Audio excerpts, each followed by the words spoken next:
He's had over 50 surgeries, and we're so honored to have Senator Birdwell, Lieutenant Colonel Birdwell, with us today, and his wife Mel, who he spoke to, who didn't know if he was alive or not.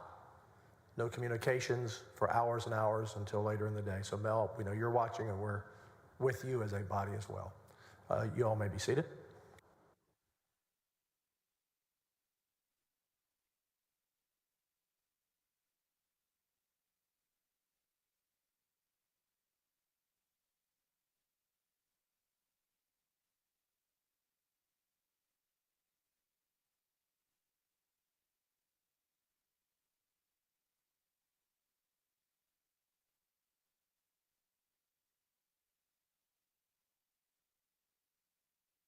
Members and council, before we begin, I'd like to go over the clock and a reminder of the schedule ahead. Beginning today, the time remaining for the House managers is 14 hours, 28 minutes, and 17 seconds. And the time remaining for respondent, 14 hours, 23 minutes, and 17 seconds. That means, and we plan to go till 6:30 or 7 tonight and tomorrow night, possibly Wednesday. And since both of you have been almost even in direct and cross-examination, redirect and recross, that you both have about the same amount of time. And so based on that time schedule, both sides will be likely down to under 5 hours by sometime late Wednesday, depending on how the time is divided. And both sides could be out of time on Thursday morning. I want to be very clear that one side or the other could have time left that the other could not respond to. Those are the rules that both sides proposed and agreed to. So it's up to you to strategize and manage your time properly. But when you're at the end of the time, I'm not going to cut you off in mid-sentence. We'll give everyone ample notice. You have an hour left, 30 minutes left, 15 minutes left. But there will not be, I need another half hour. I need another witness. I need a few more questions. When the time is up, the time is up. And then you'll have an hour for rebuttal, and you'll have an hour for your closing arguments beyond that.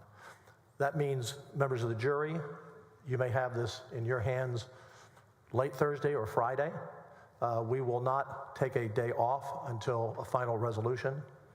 Whether you deliberate a short time, mid-time, long time, we'll stay here through Friday, Saturday, Sunday, Monday, until you've made a decision on every article that you're prepared to come and vote. So from this moment forward, no off days until the trial and the deliberations and the decision is given. With that, call your first witness.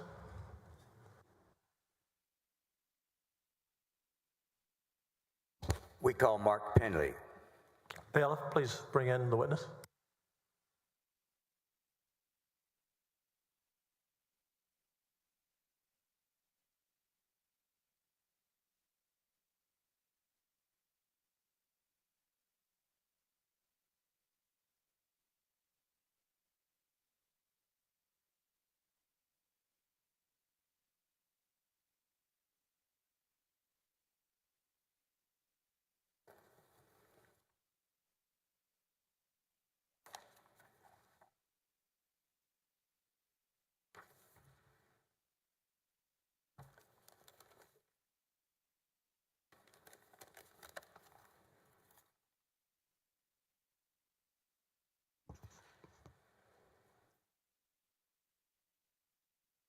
Mr. Bentley, please step forward. Did you take the oath the other day? I have not taken. All right.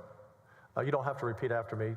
You can just at the end answer. Please raise your right hand. I do solemnly swear or affirm that the evidence I give upon this hearing by the Senate of Texas of impeachment charges against Warren Kenneth Paxton Jr. shall be the truth, the whole truth, and nothing but the truth. So help me God. I do. Please be seated.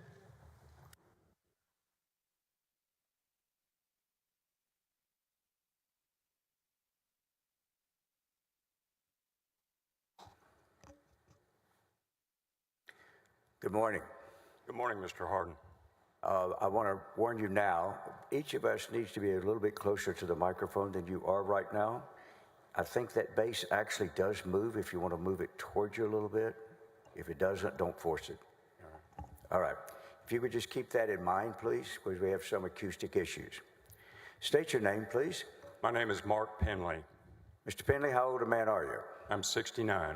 Where did you grow up? Grew up in Denton, Texas. And when you high school, college, give us a little bit, like a minute and a half or so, if you can. All right. Went to Denton High School, graduated in 1972, played high school football, president of the student council, was in the Fellowship of Christian Athletes, went to church and Sunday school and sang in the youth choir at the First Baptist Church. I was in Boy Scouts and was an Eagle Scout. And let me stop you there.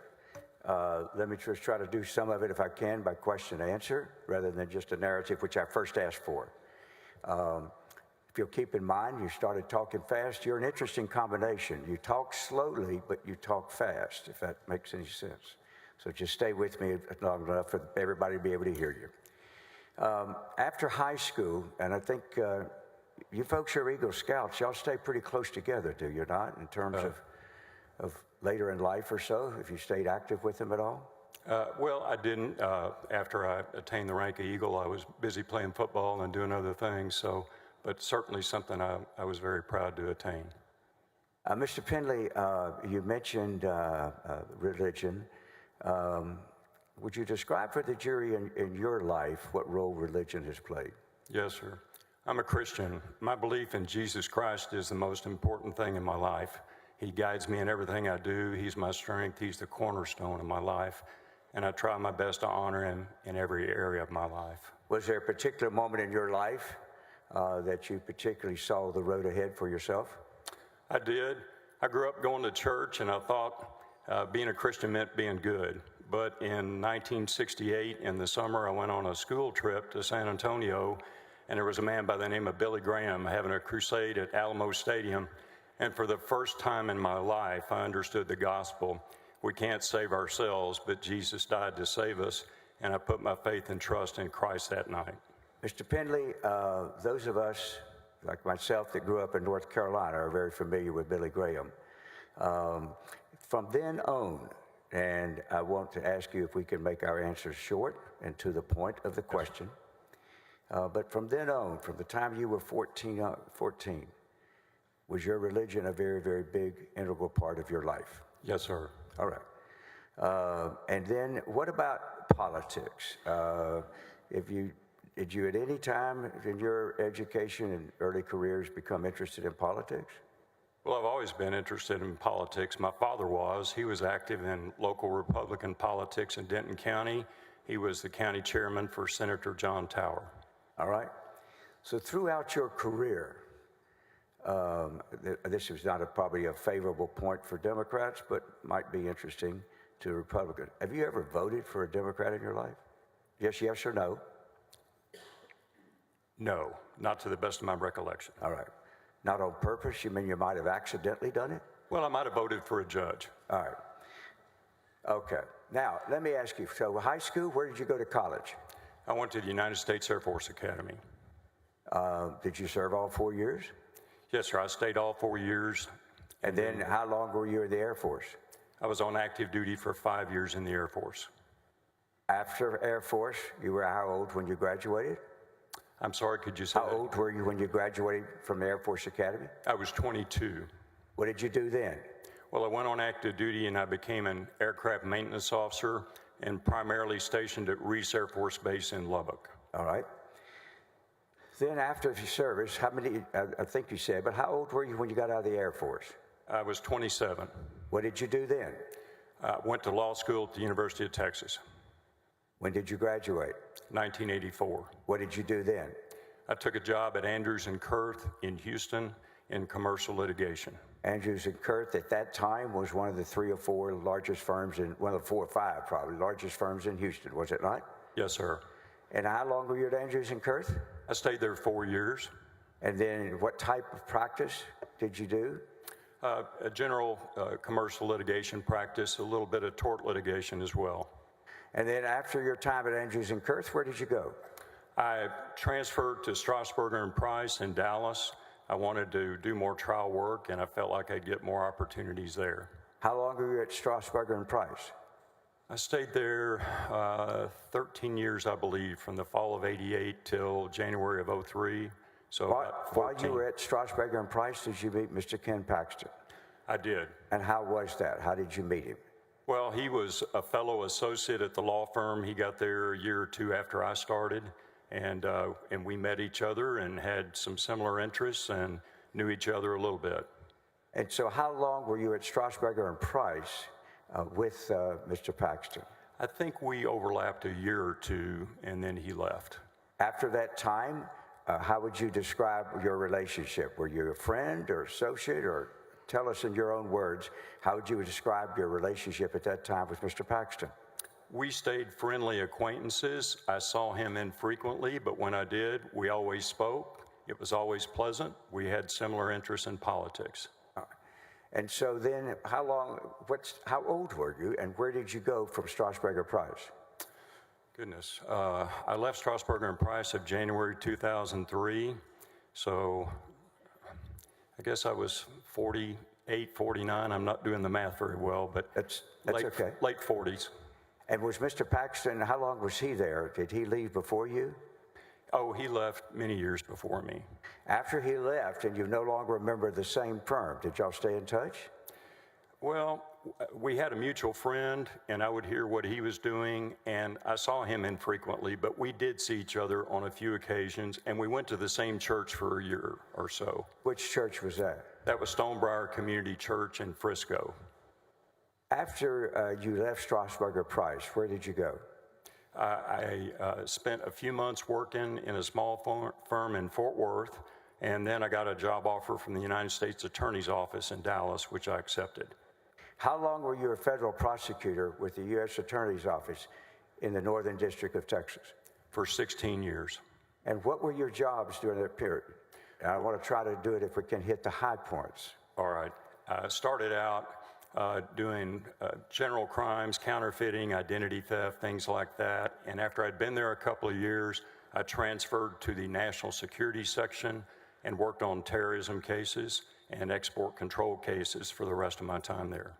And so the last 2 or 3 years, or 4 years even, what were your assignments as a federal prosecutor? How would you describe it? I did some violent crimes, I did some computer crimes, but mainly I did terrorism cases. I helped out on a large mortgage fraud trial, and I worked on a very large export control matter involving a foreign company selling American technology to prohibited nations. And how is it that you then joined the Attorney General's office? How did that come about? I'd spent a year in D.C. at the Main Justice Department in the counterintelligence section in 2018, and in the summer of 2019, after I returned to Dallas, I got a phone call from First Assistant Jeff Mateer at the Office of Attorney General. He told me they had an opening for the Deputy for Criminal Justice, and he said Ken Paxton wanted me to interview for the job. So he indicated to you the idea of giving you a call was Ken Paxton's? Yes, sir. Did you interview for the job? I did. Whom did you interview with? Well, I came down here to Austin. I met a number of the deputies, met Lacey Mace. I met Lisa Tanner, who was the head of the Criminal Prosecutions Division.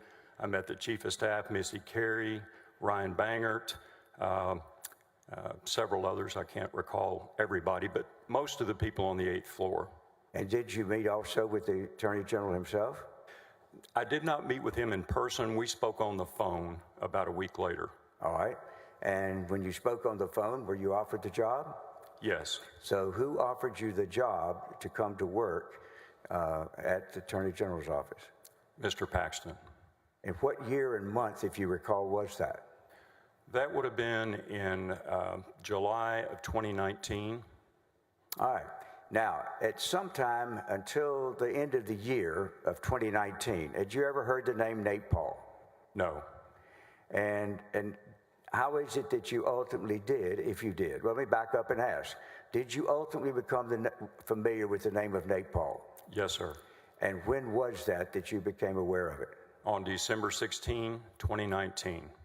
And how and what was the occasion for you to become familiar with the name of Nate Paul? I was in Dallas that weekend. Mr. Paxton called me, asked me to stay over on Monday and meet with him at the Highland Park Village Shopping Center at a coffee shop, and I agreed to do that, of course. And Hold on. That'll get us to start. Now, when you got that call, explain to the jury how your working relationship, the agreement with, as far as your residence in Dallas and working in Austin, what was your schedule by that time with the Attorney General's office? Yes, sir. When I was offered the job, I explained to Mr. Paxton and to Jeff Mateer that my wife and I each had an elderly parent in their 90s in the Dallas area, and we were looking after them. And I couldn't move to Austin, but I could stay down here most of the time. And they said, look, just be here 3 or 4 days a week. We have a civil division office in Dallas. We'll give you a desk and a computer and a phone there. You can work from there 1 or 2 days a week. Typically, I worked in Dallas 1 work day a week, either a Friday or a Monday, and then commuted to Austin for the rest of the week, generally 4 days. So that's why he asked you to stay over as opposed to come back to Austin? Yes, sir. All right. Did you meet with Mr. Paxton? I did. And the day and place that you met, you said Highland Park. The date was what? It was Monday, December 16, 2019. And where did you meet, and what was the circumstance for your meeting? Well, first I met in the coffee shop. He was finishing another conversation. And then he said, let's go out to the car. We're going to make a phone call to a friend of mine. So you went out to a car to have this phone call? Yes, sir. And I don't remember if it was my car or his, but we had the phone call on his cell phone. All right. And then I assume he put him on speaker? He did. And how did he describe, what did he say to you to describe who he wanted you to talk to? He told me this was a friend of his who'd had some search warrants executed on his home and offices. Did he say anything else before the phone call that you recall? Not much. All right. And then what happened? Then Mr. Paul came on the phone. Ken Paxton introduced us. And then I listened as Mr. Paul told his story. Objection, hearsay to anything he said. Excuse me, did you listen in the presence of the Attorney General? Sustained. Excuse me, did you listen in, I'm sorry, I didn't mean to speak. Did you listen in the presence of the Attorney General? Yes, sir. He was sitting at my right elbow. And did the Attorney General also periodically make observations or discuss during a phone call? Yes, he participated in the conversation. I renew my questions, Your Honor. These are party admissions from the Attorney General himself. In fact, I wanted to go back to the original question and ask him what was said. Go ahead. Thank you. Now, can you recall what Mr. Paul said to you and the Attorney General in this car? Mr. President, objection, hearsay. I'm sorry? I didn't hear apology. Repeat your objection so he can hear. I said it was objection, hearsay. Sustained. Your Honor, if I may, I certainly don't want to argue with the court, but this is a conversation that the Attorney General himself is participating in. And by participating and asking questions, he is really acceding to what the conversation is. And finally, the conversation in the presence of the Attorney General is not being offered for the truth of the matter. In fact, as the court knows, we contend that what he was saying is untrue. But whether that's true or untrue, we're not offering it to prove the truth, but only that that's what this witness was being told in the presence of the Attorney General by Mr. Paul. And so we renew our offer. Mr. President, may I be heard in response?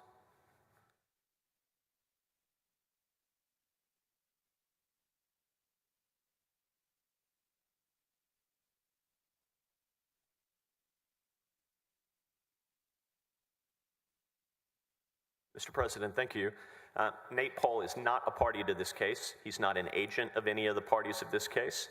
And party admission is not an exception to the hearsay rule, and none of the stated reasons to allow this information to come in are exceptions to the hearsay rule. So we renew our objection. I have my legal counsel on some of these more sophisticated, complex issues. Former judge, of course, and will overrule this objection. Continue. Thank you. You can answer that question. What did Mr. Paul say? He narrated a series of events related to search warrants that were served on his home and 2 of his business properties in August of 2019. How long did this this conversation take place, would you estimate? 20 to 30 minutes. Do you recall what your own thought processes were as you listened to him? I thought, why is the Attorney General involved in this? Why is he wanting me to know about this? This is not a state matter, from what I could tell. And I thought it was very suspicious that someone who was the target of a federal investigation was reaching out to the Attorney General of Texas for legal help. Did you make sure in your conversation with him in the presence of the Attorney General to Mr. Paul that you yourself were not allowed or able to give him legal advice? Yes, sir. I specifically told Mr. Paul that. I said, I represent the state of Texas. I can't be your lawyer. I can't give you legal advice. Do you have counsel? And he gave an affirmative answer. And I said, you need to talk to your counsel about this so they can guide you. All right. When this conversation was over, and I think you said it was like 20 to 25 minutes. Yes, sir. Did you talk to the Attorney General about that subject anymore? On that occasion? Yes, sir, we did, and on later occasions. But on that day, December 16th, he made comments to me that indicated he was very mistrustful of law enforcement, and he made a comment as to how he felt about how he'd been treated by law enforcement, which was in a negative way. Do you recall what he said, please? He said, I've been the subject of a corrupt investigation. Did you know at that time that he had pending criminal charges? I knew about the securities fraud charges. I knew nothing about the facts of the case, and I still don't. Okay. Now, at the end of the day, on that occasion, did he say any more to you about his feelings about law enforcement in general? Not on that day. All right. Then after that occasion, when is the next time that you heard anything about Nate Paul? It was on June 16th or 18th of 2020. Let me stop you there. So is it your testimony that from that conversation in December of 19 until June of 2020, you neither heard nor had any involvement with any issues involving Nate Paul? That's correct. All right. And then what was the date in June, did you say? It was either June the 16th or the 18th, to the best of my recollection, because those were the dates of our 2 weekly staff meetings. All right. So that the jury knows, there's been some reference maybe to different meetings. What was the normal schedule about staff meetings of the upper management of the AG's office at that time when you were there in 2020 and 20? We met every Tuesday and Thursday. If the Attorney General was in town, he attended.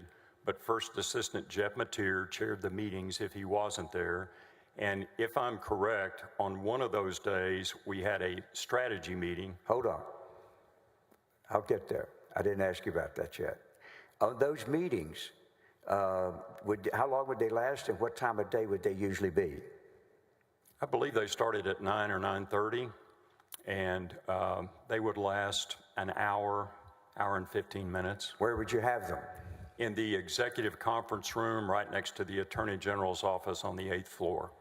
And who all, and to do this slowly so the jury can absorb who all in the upper staff would be at these weekly meetings. Who all would attend those weekly meetings?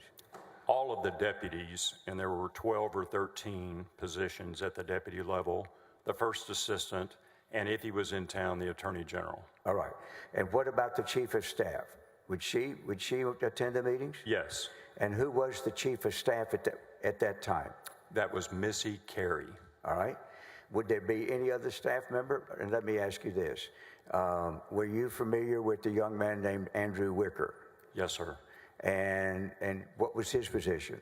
He was a personal assistant to General Paxton. He had a desk outside his office, and he traveled with the general and just took care of whatever duties the Attorney General gave him. Would Mr. Wicker ever attend any of these meetings? I don't have a specific recollection of that one way or the other. All right. And if I may, sometimes other staff people and other executives were present.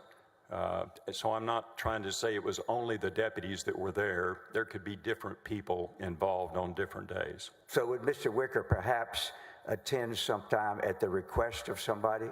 Certainly you could. All right. Now, back to the June time when you say that you became familiar with the name of Mr. Paul. what was the circumstance in which you again came into contact with something about him?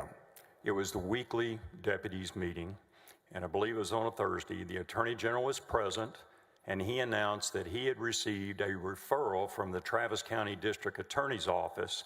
And after the meeting was over, Jeff Mateer handed that referral document to me and David Maxwell. All right. So at that meeting, was that a meeting but just between you and Mr. Maxwell and Mr. Mateer? Well, initially it was the deputies meeting with everybody present, but then as the meeting adjourned, Jeff Mateer asked me and Mr. Maxwell to stay, and we talked about the referral. All right. Once you became aware of the referral, what did you do?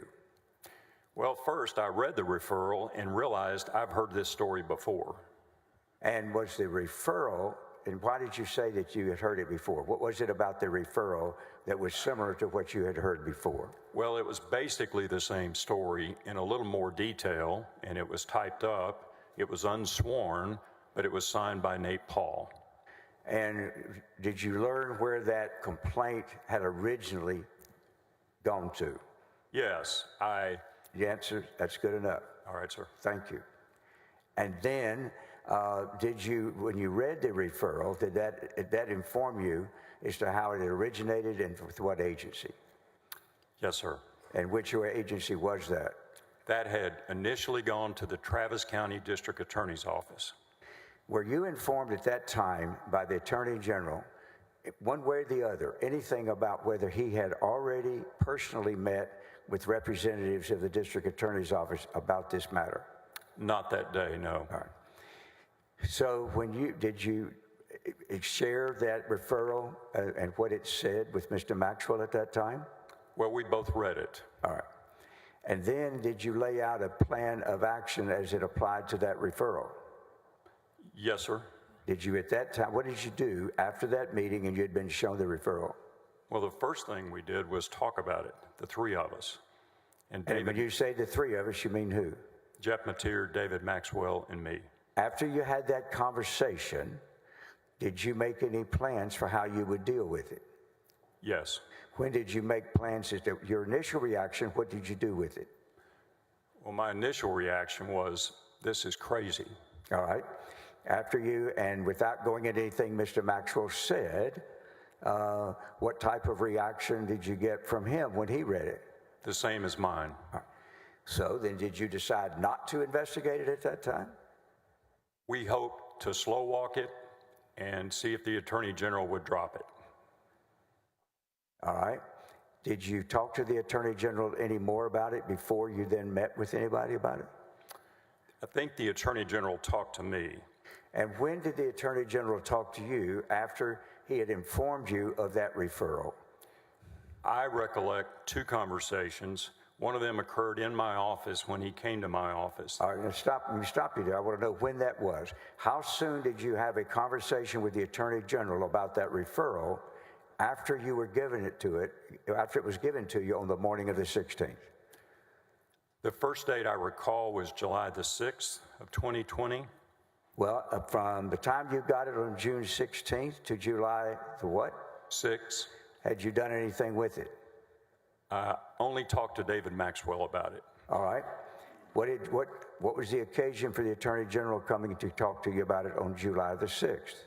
He just knocked on my door and walked in and wanted to talk about the status of the Nate Paul referral. Do you recall what he said? He was unhappy that nothing was happening. He said he wanted us to get moving on it. That was basically the gist of the conversation. Well, why was it that nothing had happened on it from June 16th to July 6th? Did I get that date wrong? Was it July 6th or July? Yeah. There was one conversation on July 6th. All right. And there was another one. All right. Why had nothing happened between the 16th or the 6th, or had something happened? David Maxwell and I saw no merit to the complaint. We saw no state interest. We saw no evidence of a state crime violation.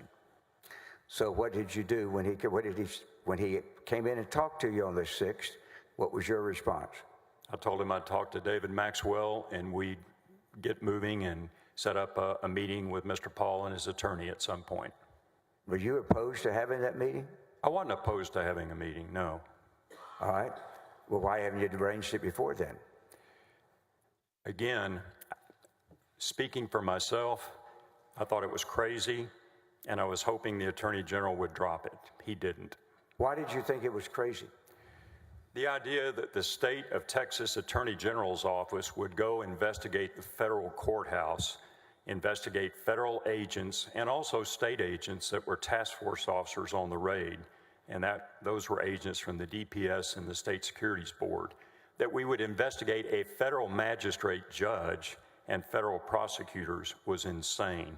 That is something that can be handled by federal authorities, and there's no easier practical way for state authorities to investigate the type of complaints Mr. Paul was making. Why? What was it about the complaints that would have been difficult or so for you to investigate? Well, as the matter developed, their main complaint that could theoretically have been a state criminal violation was that the Assistant United States Attorney who got the search warrants signed by the magistrate judge had then altered the warrant after it had been signed by a federal judge, which was absolute craziness. All right. Why is that craziness? Because that would be a felony, that would get you fired, that would get you sent to federal prison. All right. So why was that crazy? People commit felonies all the time. They do. I knew the assistant U.S. attorney. He used to work in Dallas. He had a stellar reputation. He had very high personal integrity. I'd never seen any indication in Dallas that he would even think of doing such an outrageous thing. Well, let me ask you this. Was it just limited to a complaint about federal officials? Well, there were state agents involved in the searches, and Mr. Paul, at a later date, named one of the state agents as being the affiant on the sealed federal search warrant affidavit. All right, I was going to ask you about that. First of all, were there agents from this Texas Security Board involved in the search warrant? Were there? Yes, sir, there was at least one. And were those security folks, the security board, the same agency that had brought charges against the Attorney General and that were part of the case that was currently pending against him at the time he wanted you to meet with Mr. Paul? Objection, leading, Mr. President. Sustained. Were there, could you tell us, at your observation at the time, whether actually the Attorney General was asking you to investigate a matter with Mr. Paul, who was being, he was, let me put it this way. Were you aware, or did you focus on the fact that one of the things one of the groups that they were asking you to investigate was the very agency that had brought the charges that were currently pending against Mr. Paxton? Objection, Yes, sir. leading, Mr. President. I believe he had a choice there. He could have said, Overruled. Thank you, Your Honor. All right. So was that also did that give you any concern? Yes, it did. All right. Into the microphone. What was that concern? Well, my concern was not only was he asking us to investigate state agencies, including an agency that was investigating him, but he was asking us to investigate the investigators who were conducting a federal investigation of Nate Paul. All right. Now, once he asked you to do something to get moving on it, what did you do? I told him I'd talk to Mr. Maxwell and we would get moving. Did you do so? I did. I talked to Mr. Maxwell. I don't want you to tell us what you told him, but after you talked to Mr. Maxwell, what was the next course of action? Well, we had a brief delay. Mr. Maxwell was out of the office for a few days. And after that, the Attorney General spoke to me again on July 16th. But eventually, we did schedule a meeting for Mr. Maxwell to meet with Mr. Paul and his attorney, Michael Wynn. All right, hold on a second. You said you had another conversation with the Attorney General before you made your first meeting with Mr. Paul. Is that correct? That's correct. What was that conversation, and when was it? That was on July 16th, and that was in a little more detail. He told me that... Wait, stop. Let's set the stage for it. Where was it, and about what time of day? I don't remember if that was in person or by phone. All right. What did he tell you? He told me that he wanted to get things moving. He said there'd been a leak to Texas Monthly about issues surrounding the federal raid, and I never saw the story, so I don't know the specifics, but he was concerned that something had gotten out in the press. And then he mentioned that Mr. Paul's sister was his personal counsel. I never spoke to her, but again, he was insisting that we get moving and do something with the referral. Mr. President, just briefly, can we have the witness clarify for the record that Nate Paul's sister is, Sheena Paul is Nate Paul's personal counsel and not the Attorney General's? Certainly, I have no objection to that. Would you clarify that, please? Yes, sir. He was saying that Sheena Paul was Nate Paul's personal counsel. Thank you, Mr. Finley. All right. Now, so then when was the meeting with Mr. Paul? The first meeting was on July 21st. And who was at that first meeting? That was conducted by David Maxwell on behalf of the OAG. Nate Paul attended along with his personal counsel, Michael Wynn. Michael Wynn is spelled, do you know how, for the court reporter? It has an E on the end, W-Y-N-N-E. Thank you. Now, were you present or watching this interview or anything? I didn't watch it live, I didn't attend it, but I watched it later. It was video and audio recorded. Do you recall about how long that lasted? It was over an hour, maybe an hour and 15, 20 minutes. Okay. May I have the exhibit number? Your Honor, may I visit the table just for a second?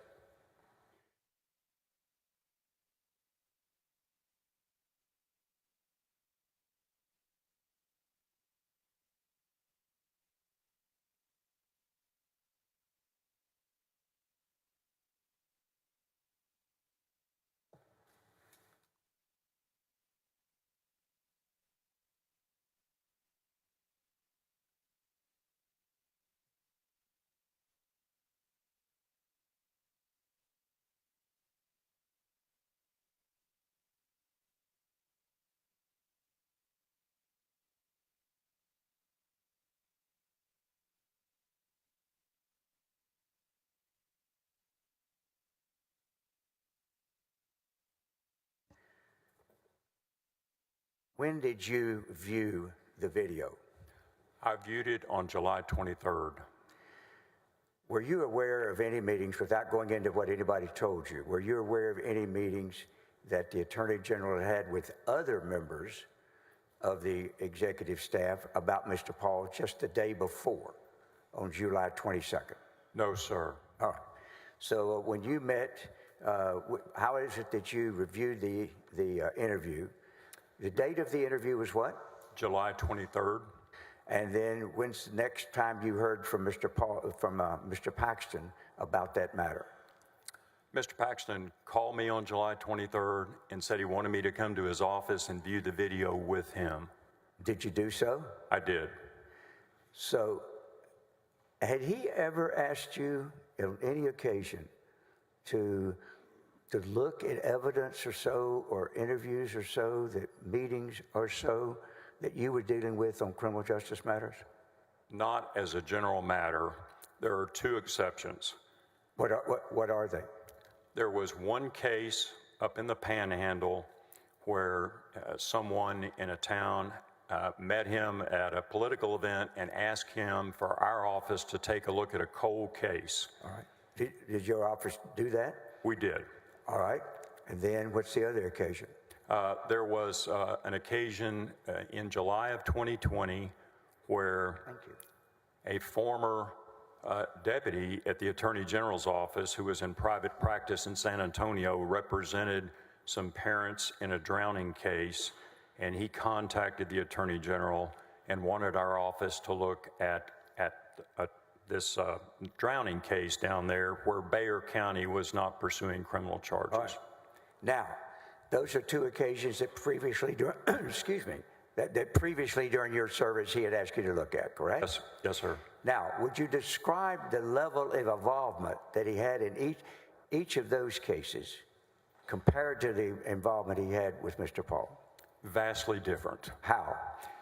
Now, I don't want to really go into the facts of the other two cases. Right. I just want to know, I want to ask you to describe in each of those two other occasions that he had contacted you on behalf of some constituent. Describe what his behavior, what his involvement was in those cases. Yes, sir. On the Panhandle case, he asked me to look at it. Our law enforcement division had looked at it. I reviewed what they had done. I reported to him that they had done everything that could be done, and he accepted that and didn't bring it up anymore. What about the Bexar County case? On the Bexar County case, I made some phone calls. I looked at some evidence the family's attorney had sent me. I made a report back to the Attorney General that I didn't see any state criminal charges that we should pursue. He accepted that and never brought it up again. In either of those cases, did he have any further involvement after asking you to look at it? No, sir, other than asking me to report back to him. And after you reported back to him, did he have any further involvement in either of those two cases that you're aware of? Not to my knowledge. He didn't with me. By the time July 22nd rolls around, July 23rd rolls around, how many times had the Attorney General talked to you about the Nate Paul case? Just take your time and count back up to that moment. I'll count 3 to that moment. Well, actually 5 to that moment, counting the December phone call. All right. Now, when you describe for the jury how this review of the video of the initial interview by Mr. Maxwell of Mr. Paul with his attorney present.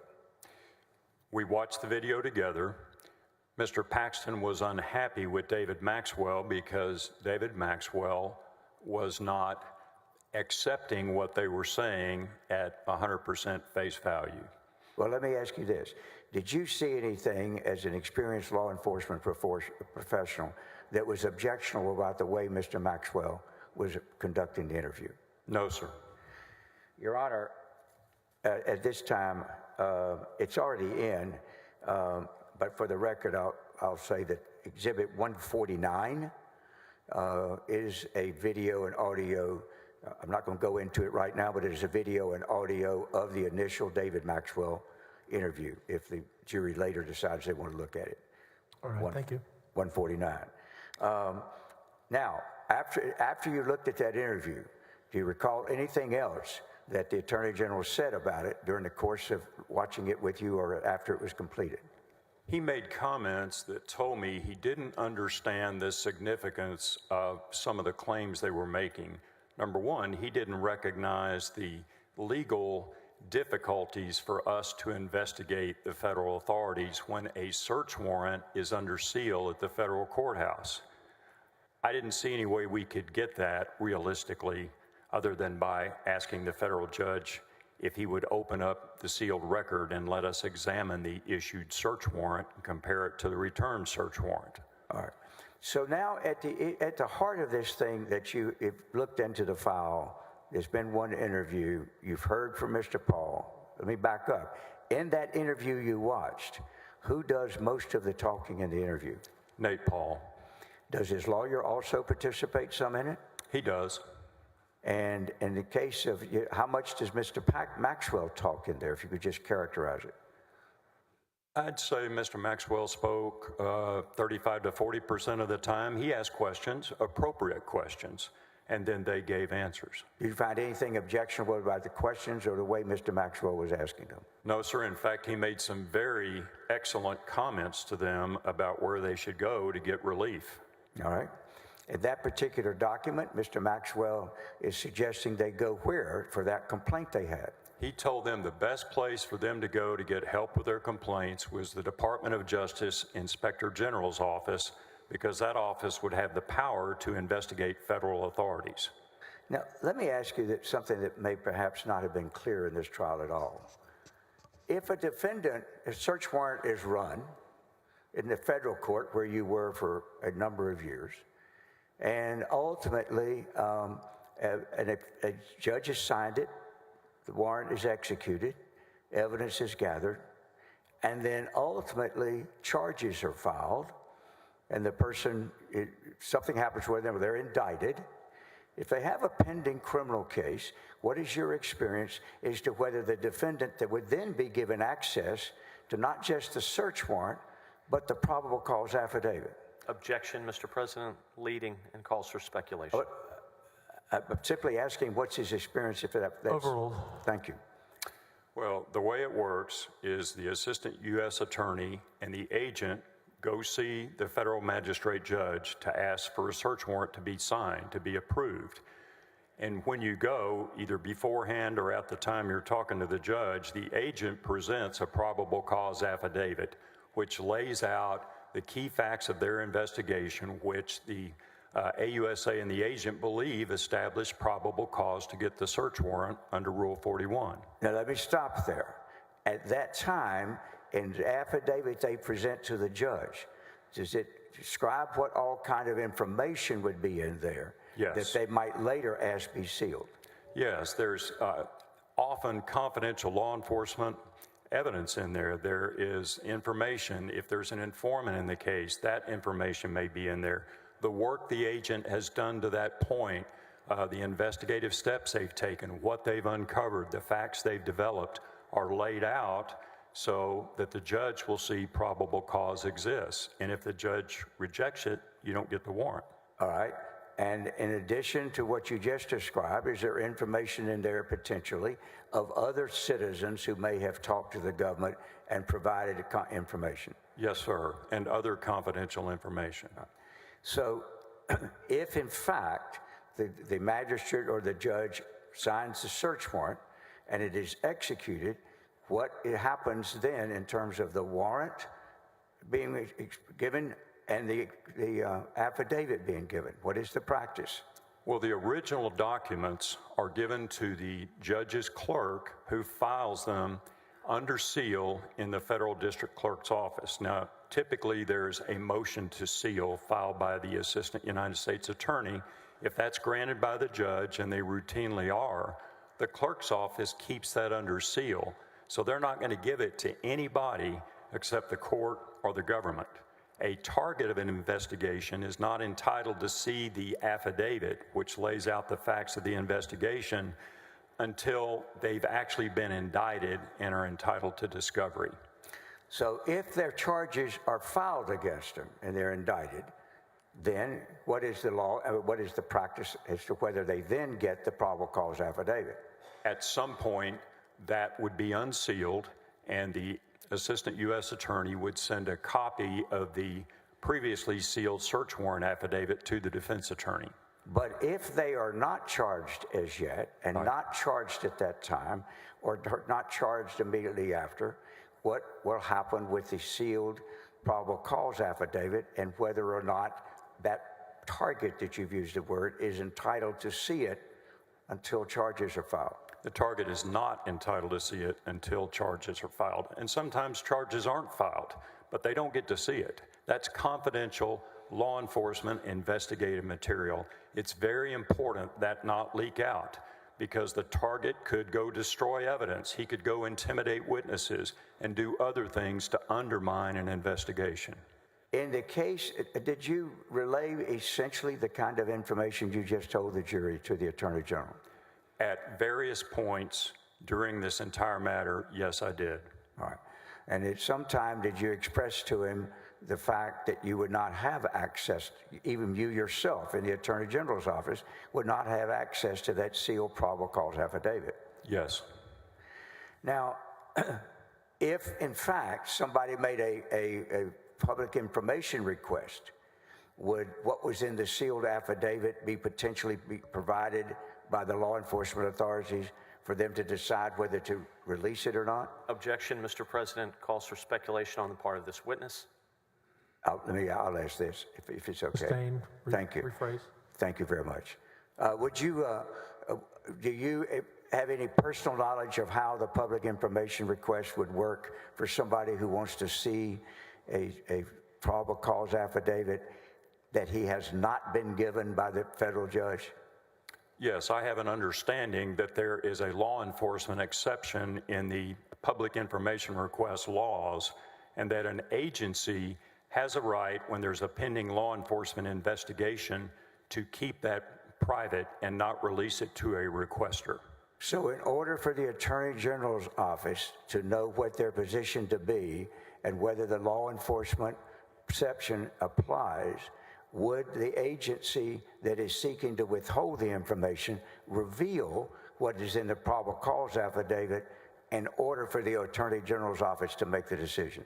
Objection, lead. If you know. My understanding is, Hold on, Mr. Penley. Sustained. Thank you. All right.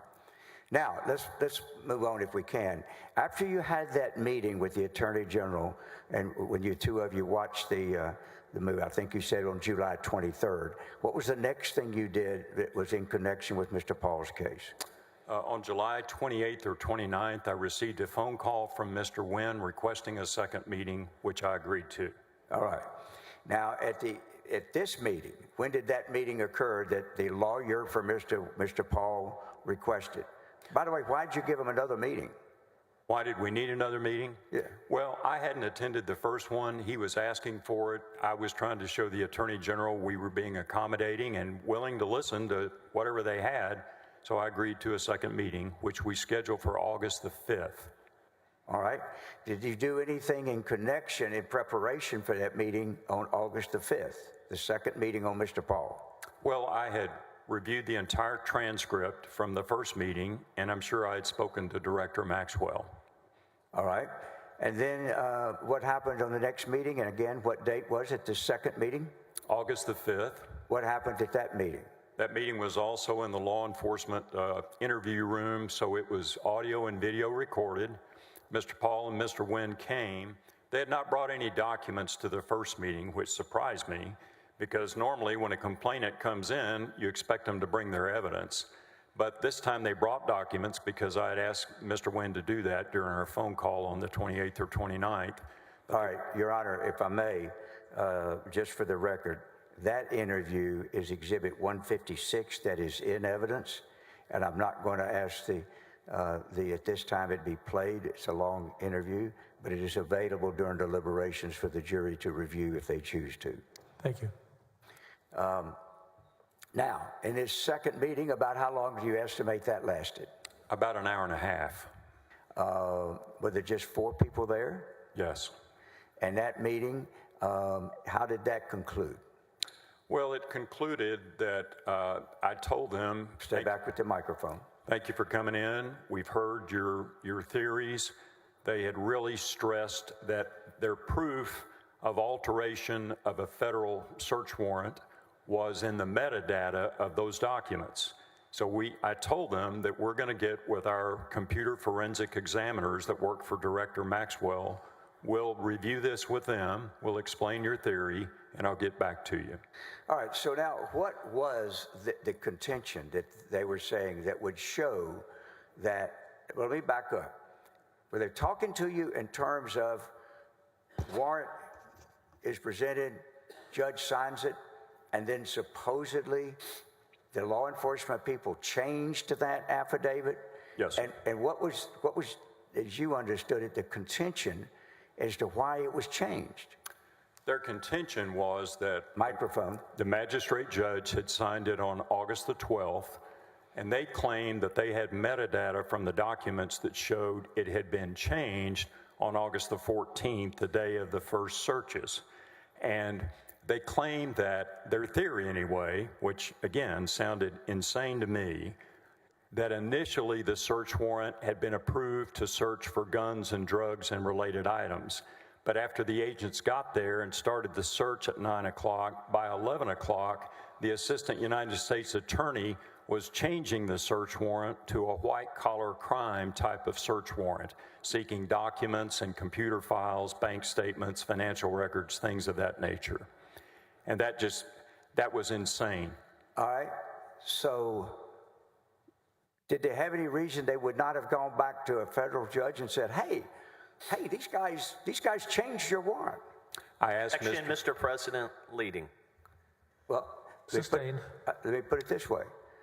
What was the reason that they would not go back to a federal judge to complain, these guys changed your warrant?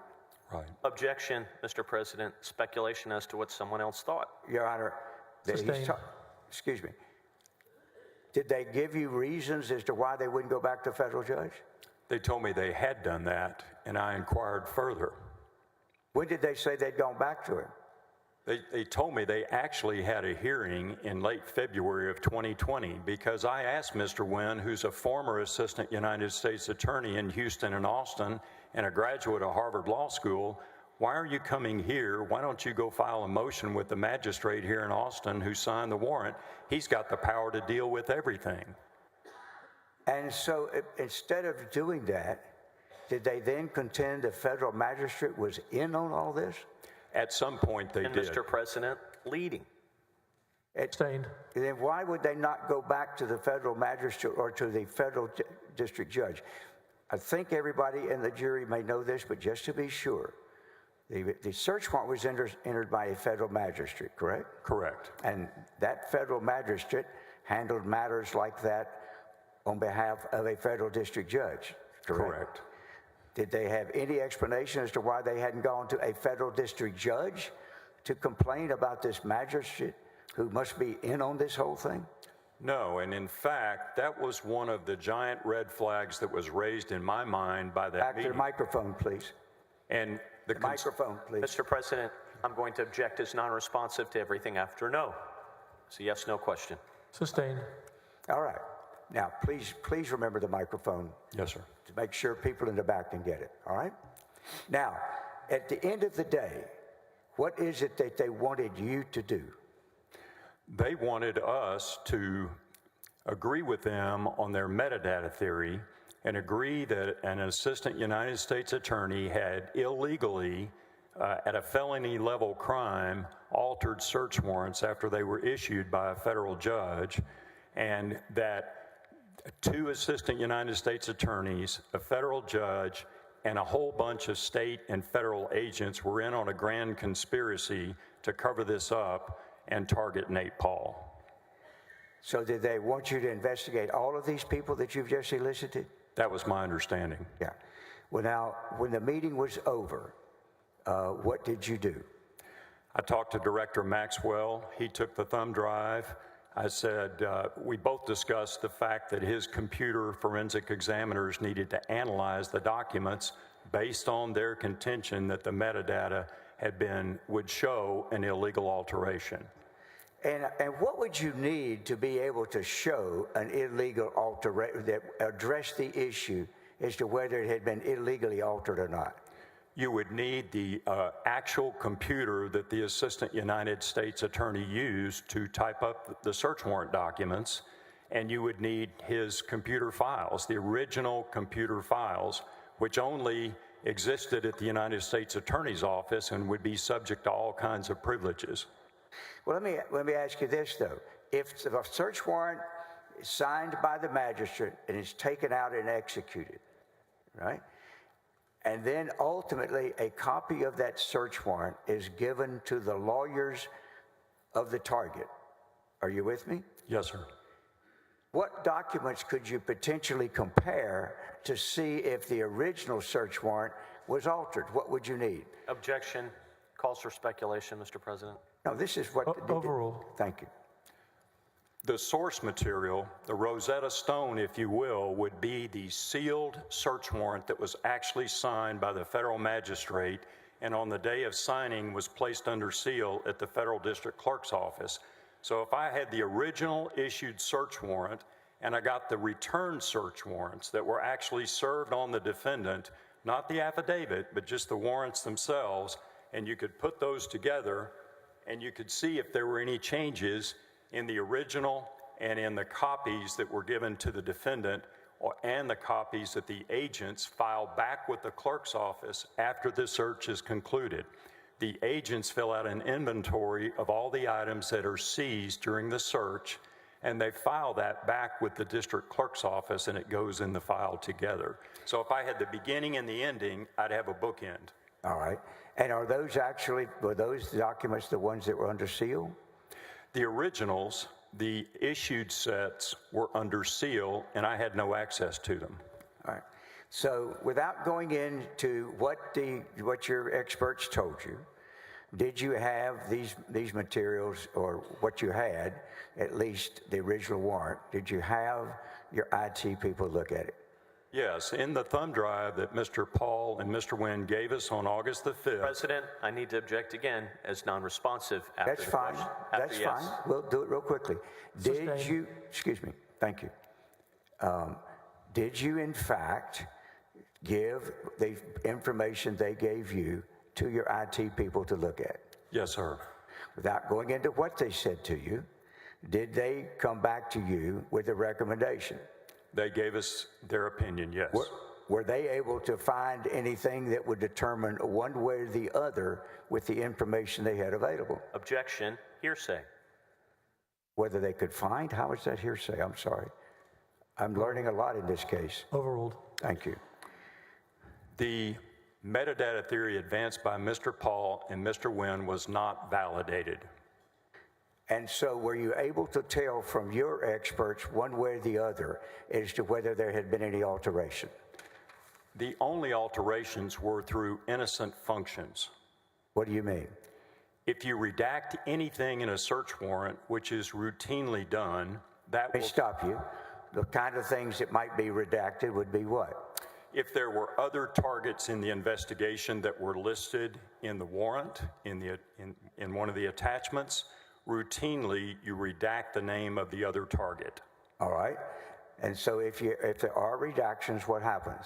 That will change the metadata. All right. So ultimately, were the experts in your office able to answer one way or the other whether or not it had been redacted? Yes, they were able to tell it was redacted. We had copies of the warrants, and it showed redactions. All right. Were they able to offer an opinion as to whether or not that meant the document was changed for the basic things that were contended by Mr. Tall's lawyers? Well, let me explain it this way. Let's do it shortly. Let's see how you do. All right. There are innocent functions that can change metadata that are routinely done. I had evidence those innocent functions were done. Therefore, the metadata theory proved no wrongdoing. It proved no criminal conduct by the federal authorities. There was no evidence of a crime. All right. And then what did you do after you got this report back from your people? That was on August the 6th. A couple of days later, I saw the Attorney General in the hallway, and I said, Ken, there's no evidence of a crime. I recommend we close this investigation. All right. And what was his response? His response was, okay, fine. All I ask you to do is meet with them and tell them, which I agreed to do. All right. So what happened then? I scheduled a meeting. I called Mr. Michael Wynn. We set up a meeting for August the 12th, which I believe was a Wednesday, again here in Austin. And a couple of days after that, this was before the August 12th meeting, I saw the Attorney General in the break room, and I told him I'd set up the meeting as he requested. All right. Then what happened? Well, he told me he wanted to attend. So I changed the meeting location to the executive conference room so it'd be right next to his office for his convenience. Now, was this meeting either videotaped or audio taped? No, sir, there was no video or audio in the executive conference room. All right. Not for recording a meeting. Excuse me. So when did this third meeting with Nate Paul, did Nate Paul attend the third meeting? Yes, sir. So when did this third meeting with Mr. Paul and his attorney occur, and who all was there? It occurred on August the 12th in the morning. The Attorney General attended. I was there. Director David Maxwell was there. His two forensic examiners that we had met with on August the 6th were there. Drew Wicker, the Attorney General's assistant, attended, and Mr. Paul and his attorney, Michael Wynn, were there. And during this meeting, did the Attorney General stay? How much of that meeting did he stay for? He stayed for about 3/4 of it. All right. So what happened in this meeting? Well, I opened the meeting and announced to Mr. Paul and Mr. Wynn that I thanked them for coming and said, we've looked at your metadata theory, but we don't find any evidence of a state crime, and we're going to close our investigation. What was their reaction? It was very unhappy. They pushed back immediately. How about Mr. Paul? How would you describe his conduct? He was angry. So as opposed to being angry, what did he do? Well, number one, the Attorney General was also unhappy, and then Mr. Paul demanded that a laptop computer be brought in because we had discussed what the forensic examiners had told me and Director Maxwell. He disagreed with them, demanded a laptop be brought in, so the Attorney General told Mr. Wicker, go get your laptop and bring it in and hook it up. There's a video screen at the end of the room. Did Mr. Wicker do that? He did. And then what did Mr. Paul do? He got on the keyboard, he pulled up a document, and he said, what I've just shown you here disproves what your forensic examiners are saying. Did it? I'm not a computer expert, but I know that the forensic examiners didn't tell me they were wrong. Yeah. And I'm curious, how was Mr. Paul acting in this meeting in terms of who was in charge and what was going to happen here? Mr. Paul acted like we didn't understand who the real boss was. It wasn't the Attorney General, it was him. That was his body language, that was the expression on his face, the way he bowed up. He got very unhappy with us. He got very unhappy when Director Maxwell called him out for leaking our investigation to the media. Let me stop there. What are you talking about there? There were two publications that printed reports about Nate Paul and some of his civil litigation issues and bankruptcies, and they reported quotes. Objection, hearsay. All right. He doesn't want you to report Sustained. about. Thank you, Your Honor. He doesn't want you to talk about what the articles were. Right. So my question is, what did Mr. Maxwell say to him in the presence of the Attorney General? He said, you leaked the fact of our investigation to the media. All right. And what was the import of that? Why was that a concern?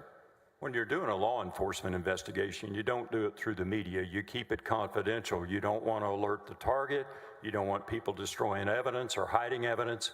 You keep it quiet. And secondly, sometimes the targets of your investigation may not have done anything wrong. You don't want to smear people's reputation unnecessarily due to the fact that they've been investigated.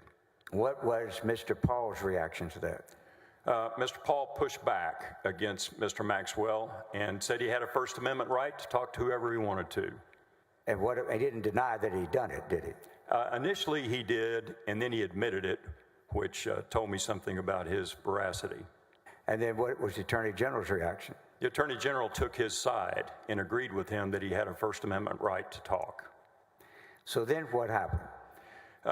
Shortly thereafter, the Attorney General announced he had to leave, and a few minutes later, the meeting was not productive anymore. Mr. Paul and Mr. Wynn were unhappy, so I closed the meeting. Again, this meeting was on what date? August the 12th. And then what happened after that? The next day, we had our weekly deputies meeting on Thursday. Jeff Mateer was there. I met with Jeff after the meeting. I'm confused.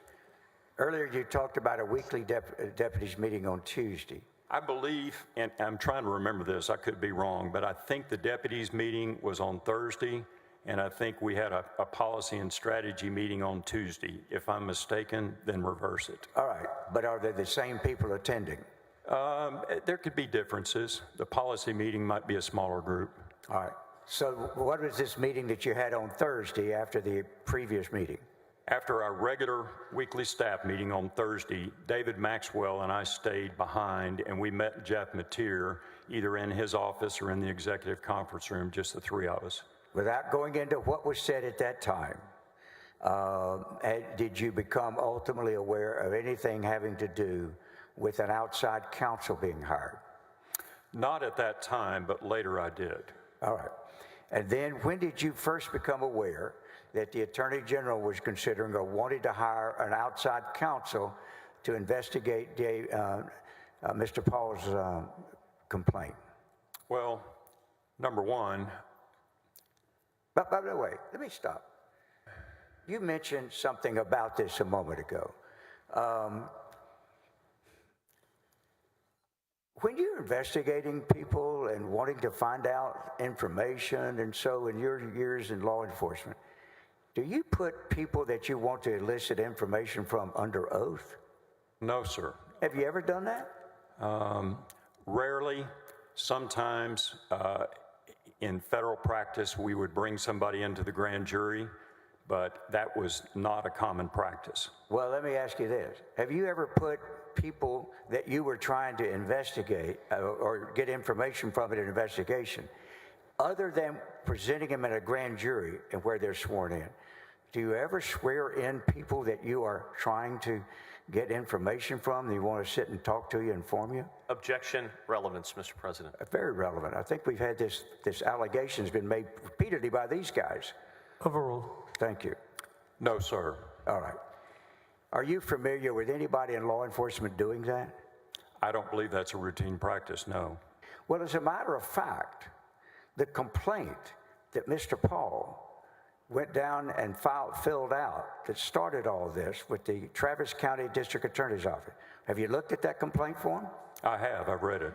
And on that complaint form, does it have a place to have the statement and complaint notarized, therefore being sworn under oath? It has a place, yes. And the complaint filed by Mr. Paul in that matter, which is called, we'll call it referral number 1, did he swear to that complaint that he was making all these allegations? No. And then there's another referral. Did you become aware later of another referral? I did. By Mr. Paul about another group of people he wanted investigated? Yes, and that was also to the Travis County DA's office. And again, is there a place there for it to be notarized so he could swear under oath? Yes. On the complaint?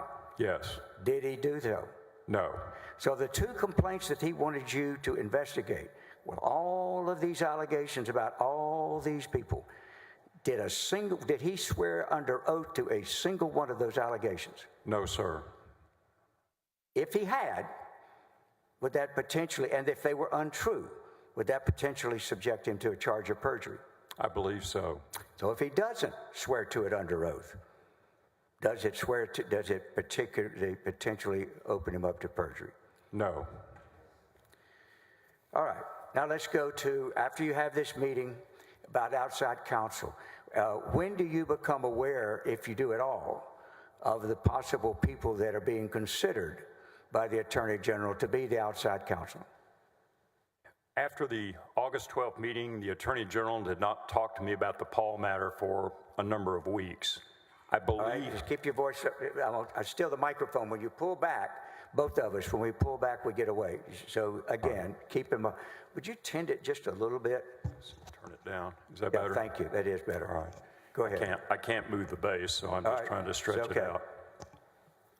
All right. So when you leave that meeting after we talked about that the Attorney General was there for most of it, when is the next time that you did anything in relation to this particular matter with Nate Paul? The next thing I recall hearing was on September the 3rd when I had been making phone calls to Michael Wynn trying to get additional documents. I wrote a note to the Attorney General on August 13th, the day after the meeting, and I told him I'd re-examined the copies of documents Mr. Paul and Mr. Wynn had given me, and I realized it didn't appear they'd given me all the evidence they told us they had. So I started making phone calls to Mr. Wynn, and I told the Attorney General in my August 13 note there might be further steps I could take if they'd give me all the documents. All right. So if anybody was to suggest that you had refused to investigate or do anything else on this case, would that be an accurate or inaccurate statement? Objection, Your Honor, assumes facts not in evidence. Sustained.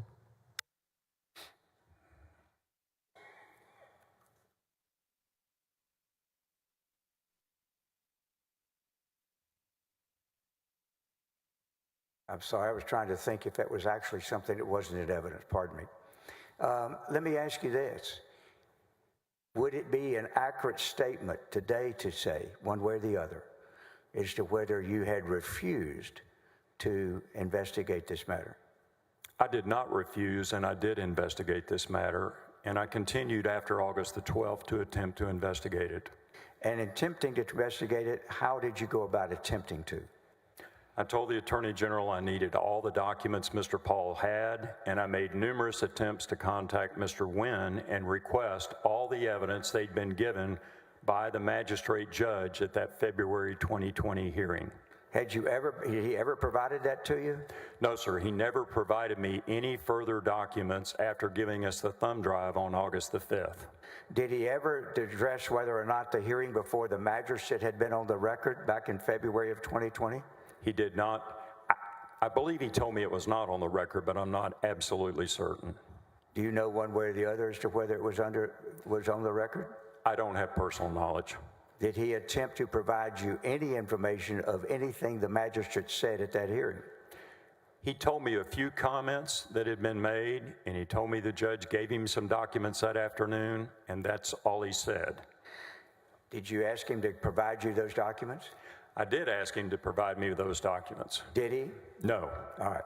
How many times would you think after the meeting in the Attorney General's office that you described, the third meeting, how many times would you estimate you reached out to Mr. Wynn in an attempt to get further documents? 5 to 6 to 7 times. And were you successful? No, I never got a single piece of paper or another thumb drive or anything. Do some of those times you reached out, are they voicemails that you left for Mr. Wynn? Yes, some were voicemails. How many times were you able to talk to him actually after the meeting in the Attorney General's office seeking additional information? The only record I have of reaching him is one time, and that was on September 14. We had a 5-minute phone call. All right. And that 5-minute phone call, were you promised documents? No, I wasn't promised documents, but I was promised he was going to talk to Mr. Paul that afternoon and that he would get back to me by the end of the day, and he never did. All right. So did you ever hear from him again about those documents? No, sir. All right. Now, what impact did that inability to get documents from have on you? It affected my thought process in a major way. Your microphone, please. Number one, when you're doing a criminal investigation and you have a complaining witness telling you a story, you have to believe they're being truthful to act on what they're telling you. In other words, I can't just have somebody come in and tell me there's some crime being committed against them if they don't have some proof or if I can't corroborate it. You've got to have some evidence to believe that a crime occurred. And when you've got a complainant like Mr. Paul who's not being Mr. cooperative... President, I need to object to the narrative. I'll do question. 1 second, members. I'll do question. State your objection. I need to object to the narrative answer. It needs to be responsive to a question. Sustained.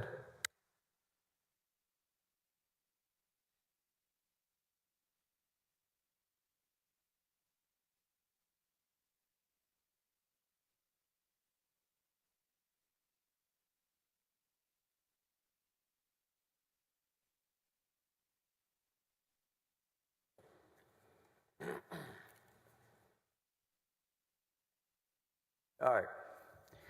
In addition, oh, by the way, let me ask you something. Well, you talked about when Nate Paul first came to talk to David Maxwell. Remember that? Yes, sir. And in that interview, I believe you said that it was just Mr. Maxwell, Nate Paul, and his lawyer, correct? Correct. Now, did Mr. Nate Paul, in that interview, provide an oral recitation of what he contended happened? Yes. What is your testimony as to whether, if a person comes in and is orally talking to you about what they contend happened, do you consider oral statements as evidence? I do. All right. It's some evidence, yes. All right.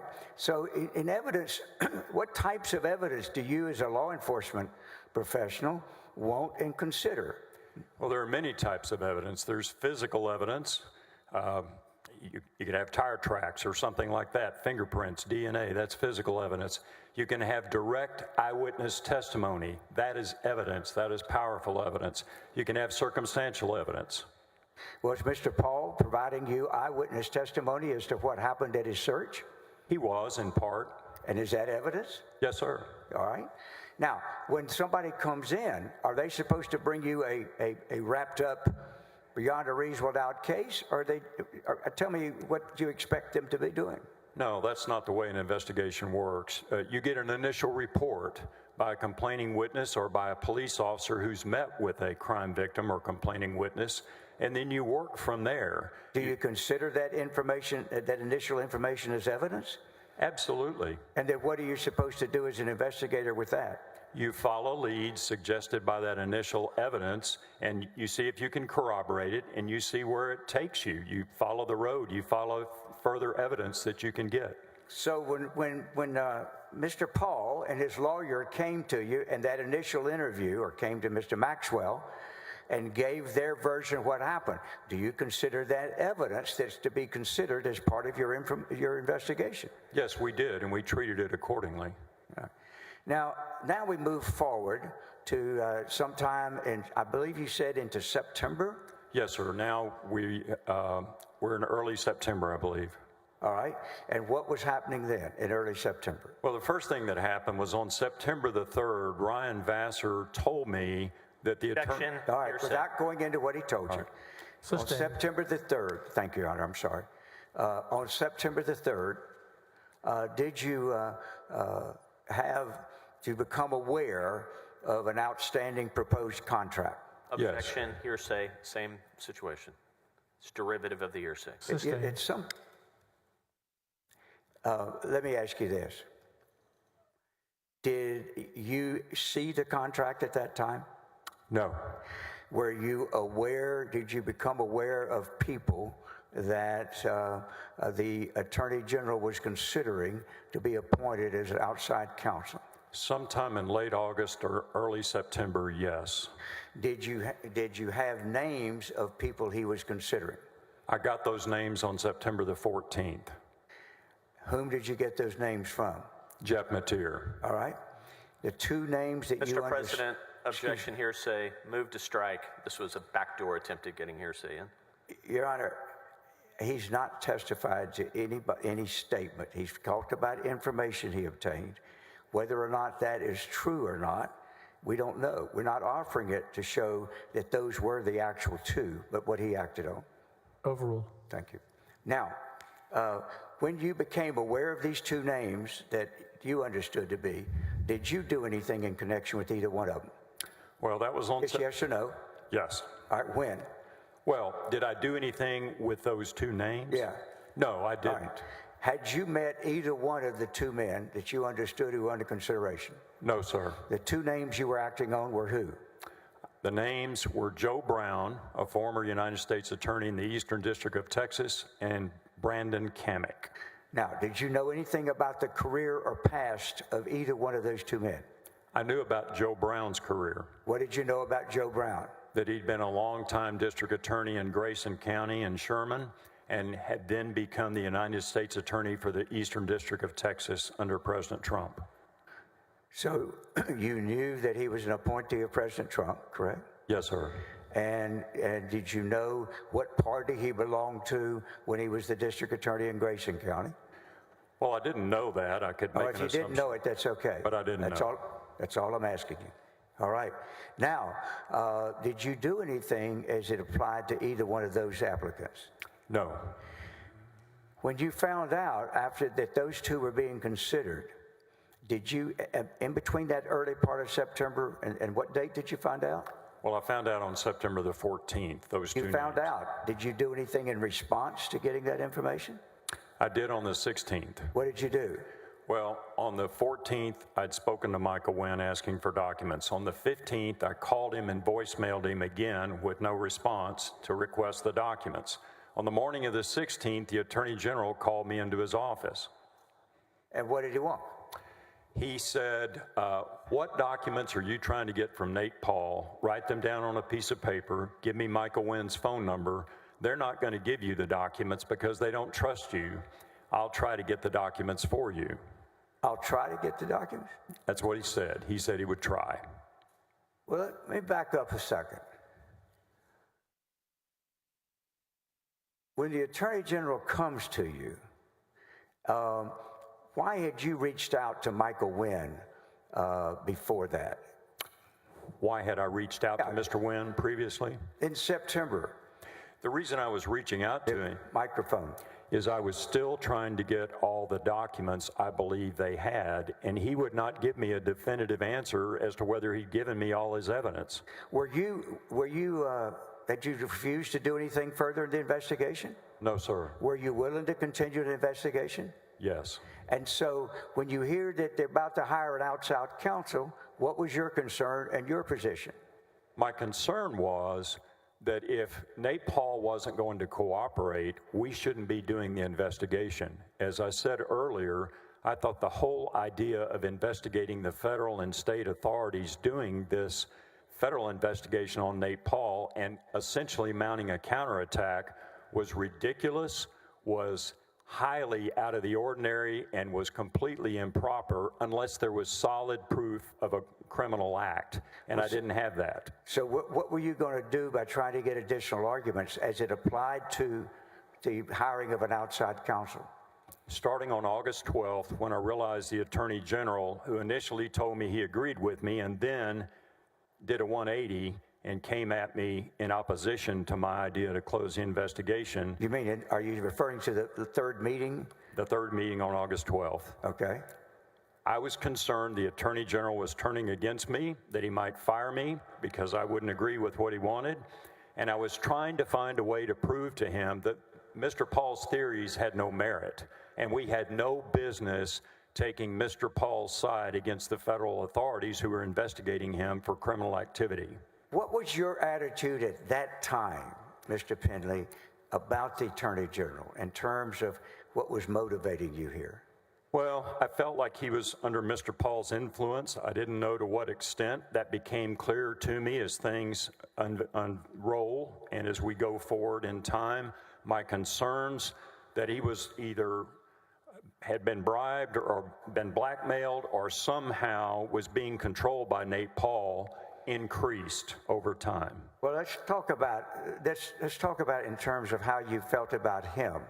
Have you ever said anything about in terms of the subject of trying to protect him against himself? I did tell him that. We had a very long conversation about that. All right. Well, I'll get to that conversation in a moment. What at Counselor, excuse me, we're a little past our juror break time. Is this a good time to break? It is. Thank you. We'll take a break until 10:50, so 10 minutes before 11. Be back. Thank you. You may step down.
You may continue, Mr. Hardin.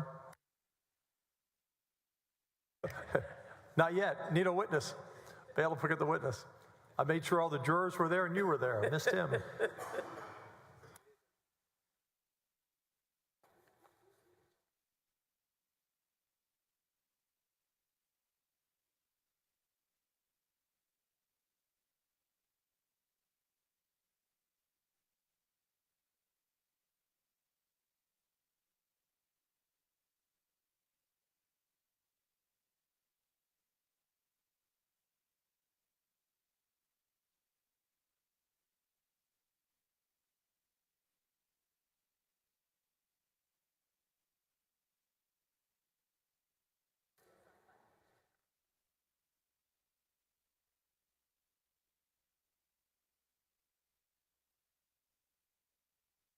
Mr. Hardin? Thank you, Your Honor. Now, Mr. Penley, by the way, as we move into the things that happened in the month of September of 2020, did you yourself ever produce any real extensive notes as to what you remember about the events that occurred during that time? Oh, well, not only turn it on, but lean up, okay? Yes, the answer is yes. I did write notes, and I produced a 7-page memo. And have you asked, and therefore have with you, if you could have those notes available to you as we talk about the matters that go forward? Yes, sir, I have them right here. All right. Now, what I'm going to instruct you and suggest to you is, if at any time you think you need to refer them to refresh your memory, you can refer to them, but then testify from what you believe at the time. If your notes tell you something that you can't remember exactly, you certainly want to be telling the judge and the other side that, okay? Yes, sir. Now, let's go forward. I believe you were at the stage of talking in terms of trying to assure the Attorney General you were willing to continue to investigate, correct? Yes. And what was your hope that if you continued to investigate, what was your hope that would accomplish? My hope was I could dissuade him from believing that this investigation had any merit and should be continued. All right. Now, at that time, were you personally upset with the Attorney General? No, sir. What was your mindset as to what you wanted to try to do for him? I thought he was misguided. I thought he was biased against law enforcement to his detriment. I thought he was too aligned with Nate Paul, whether through friendship or as time went on, I began to believe other things. I don't want to as time went on, okay? So having said that, we'll get to that. My point is when we're in the narrative. At the end of the day, when you reached out to the Attorney General, can you tell me, after you found out about the fact that he wanted to appoint outside counsel, did you, if we get to the middle of August, at that time, were you aware as who he had decided that he wanted to retain? Not in the middle of August, but in the middle of September, yes. All right. Approximately when did you become aware of whom he wanted to do the investigation? That would have been on the September 14th meeting with Jeff Mateer. All right. And then once you found out who it was, what was that he wanted to hire, what was the next thing you did in your involvement? Well, I found that out on the 14th. On the 14th, I also spoke to Michael Wynn and kept trying to get documents. Then the next day, the 15th, I emailed Michael Wynn and left him a voicemail, no response. On the 16th, the Attorney General called me to his office. All right. Now, when he called you to the office, had you done for 2 straight days been trying to get documents from Michael Wynn? Yes. And did you personally talk to Michael Wynn either of those 2 occasions? I spoke to him on the phone for 5 minutes on the 14th. What did you tell him?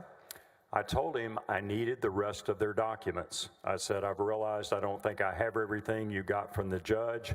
Would you please give me the documents? And then he promised to get back to me. He never did. So the next thing you heard about it was on the 16th? From the Attorney General, the next conversation was the 16th. And where did you have this conversation? Do you recall whether it was in person or on the phone? It was in person in his office. And how did it come about? I mean, how was it? Did he call you? You call him? What? He called me. All right. When he called you, what did he say? He said, come to my office, I want to talk to you. When you did come to his office, what happened? He said, what are these documents you're asking Michael Wynn and Nate Paul for? I want you to write down a list of the documents on a piece of paper. Wait, stop a second. How would he know that you were still asking Michael Wynn for documents? Well, I only know of one way, and that would be Nate Objection, Paul was calls for calling. speculation. Well, let me ask you this. Do you know of, Dane. excuse me, I'm sorry, Judge. Do you know of any way else that was part of your conversation on the 16th, or really, what was it? Was it the 16th with Michael Wynn?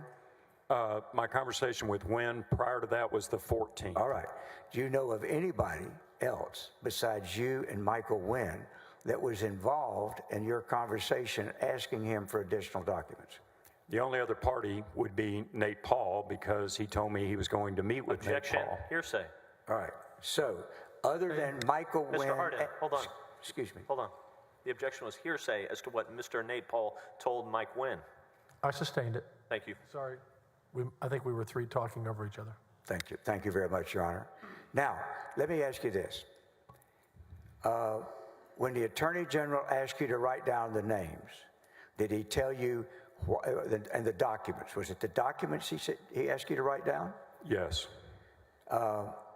Did he, go ahead with the rest of that conversation. He asked me to write down the documents. He asked me for Michael Wynn's phone number. Then the Attorney General told me that they weren't likely to give me any more documents because they didn't trust me. They didn't like the way the August 12th meeting had gone. They felt I was too aligned with Director David Maxwell. And then he said, I'll try to get the documents for you. Well, have you ever experienced a supervisor telling you that since the person who's asking you to do the investigation doesn't trust you, he wants you to get out of it, and he'll try another, and then he'll go get the documents? Objection, leading. I believe. Sustained. Let me ask you this. Have you ever had an experience like that? No, sir, never before. Well, did he say why he was going to go get the documents instead of you? He did not say.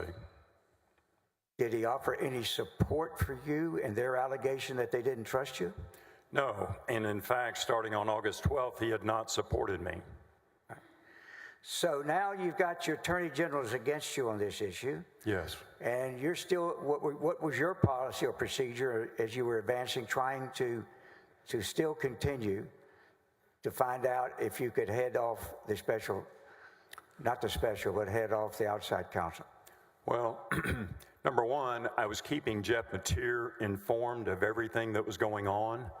I was sharing my views with him. He was my immediate supervisor. And so I frequently talked to Jeff in person or on the phone and updated him on everything I was thinking and doing. All right. So were you effectively taken out of the Nate Paul investigation after the call with the 14th? Yes. Later, I realized the Attorney General had cut me completely out of the loop. All right.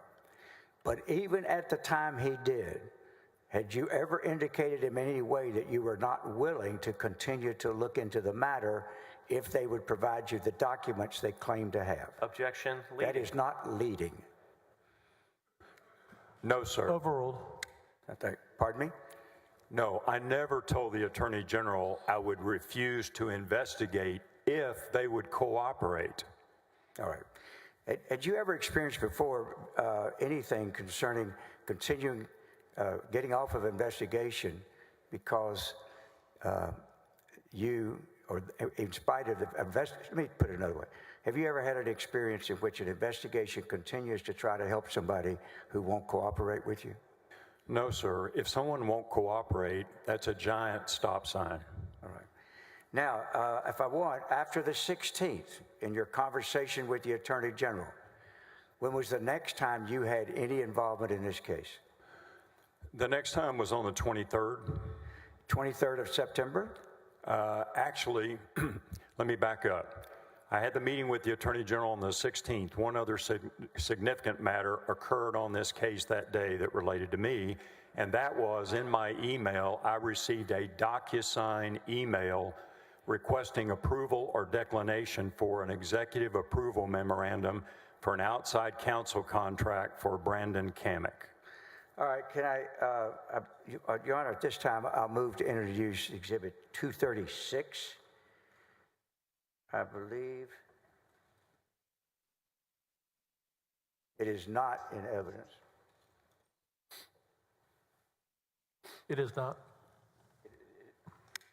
I show it's not. I'm going to check with the true person. Thank you, ma'am. Can I have one?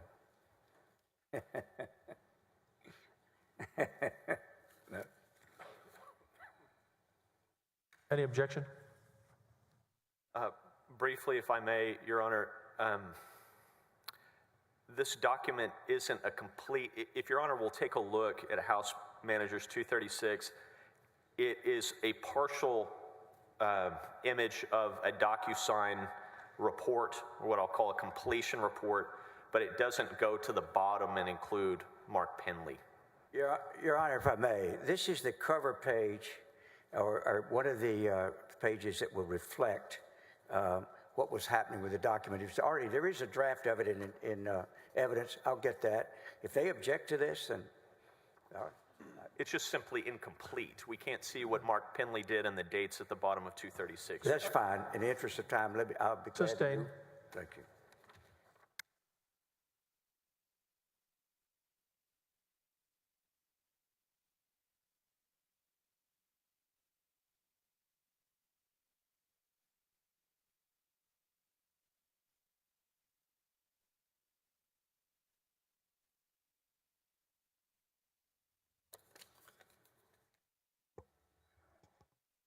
Now, in the conversation that you had with him on the 16th, the other matter you said that you didn't complete was what? The other matter on the 16th was I received the DocuSign email. Right. And what was the significance of you receiving that? The significance was it was office practice for certain contracts to be approved by a number of people in the chain of command. And since this matter involved a criminal investigation, it was routed through me, and it was to go on to other people. The last signer was to be Jeff Mateer, the first assistant. Did you sign off and agree to this contract for Mr. Kamek? I did not. And on the 16th of September, did you do anything in relation to it? No, I saw it was there. I knew I wasn't going to approve it. I didn't touch it. And if you didn't touch it, does anything happen with the contract until you, the division involved, sign off on it? It should not have. All right. And then when's the next time you had any contact with anyone about it?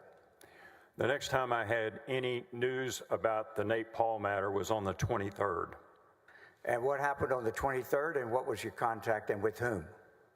I had contact with Ryan Vassar. I got word that the Attorney General was asking where the... Objection hearsay? It is. You're absolutely right. Sustained. You're absolutely right. Thank you, Counselor, for that help. Thank you. Thank you, Your Honor. So did you get a talk at all to the Attorney General during this time frame?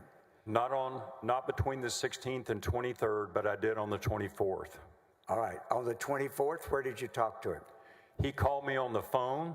He told me he was at the White House. He said he just left a meeting in the Oval Office, and he wanted me to approve the DocuSign executive approval memo for the outside counsel contract. What do you remember about that conversation? I remember we talked for about 10 minutes, and that was the day that I drew the line with the Attorney General that I would not cross, and I never did. I said I would not approve the contract. I said, hold on. Object, non-responsive, move to strike. Sustained. Hold on. What, just as best you can remember, tell us exactly what and how he said, what he did, and then tell me your response to it.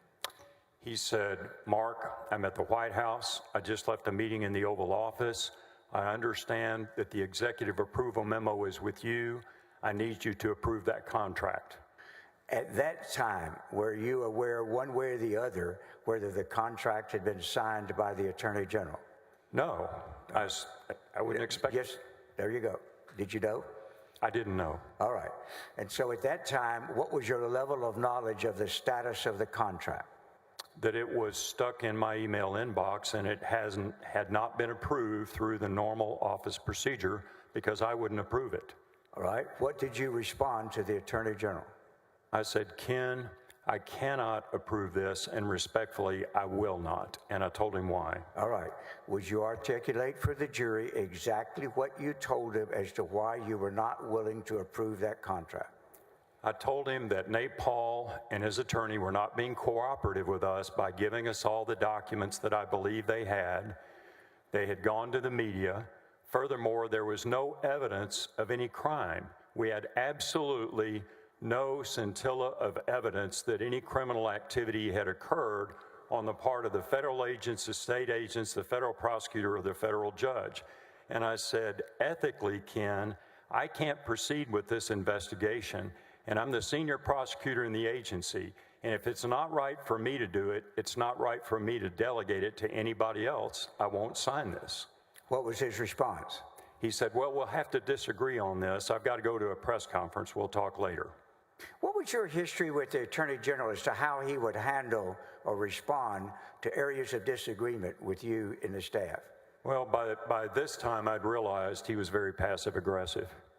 And what do you mean? I mean, he'd say something was okay or indicate he accepted your opinion one day, and then you'd find out later he had gone around you or he was disagreeing with you. But he wouldn't come and tell me that.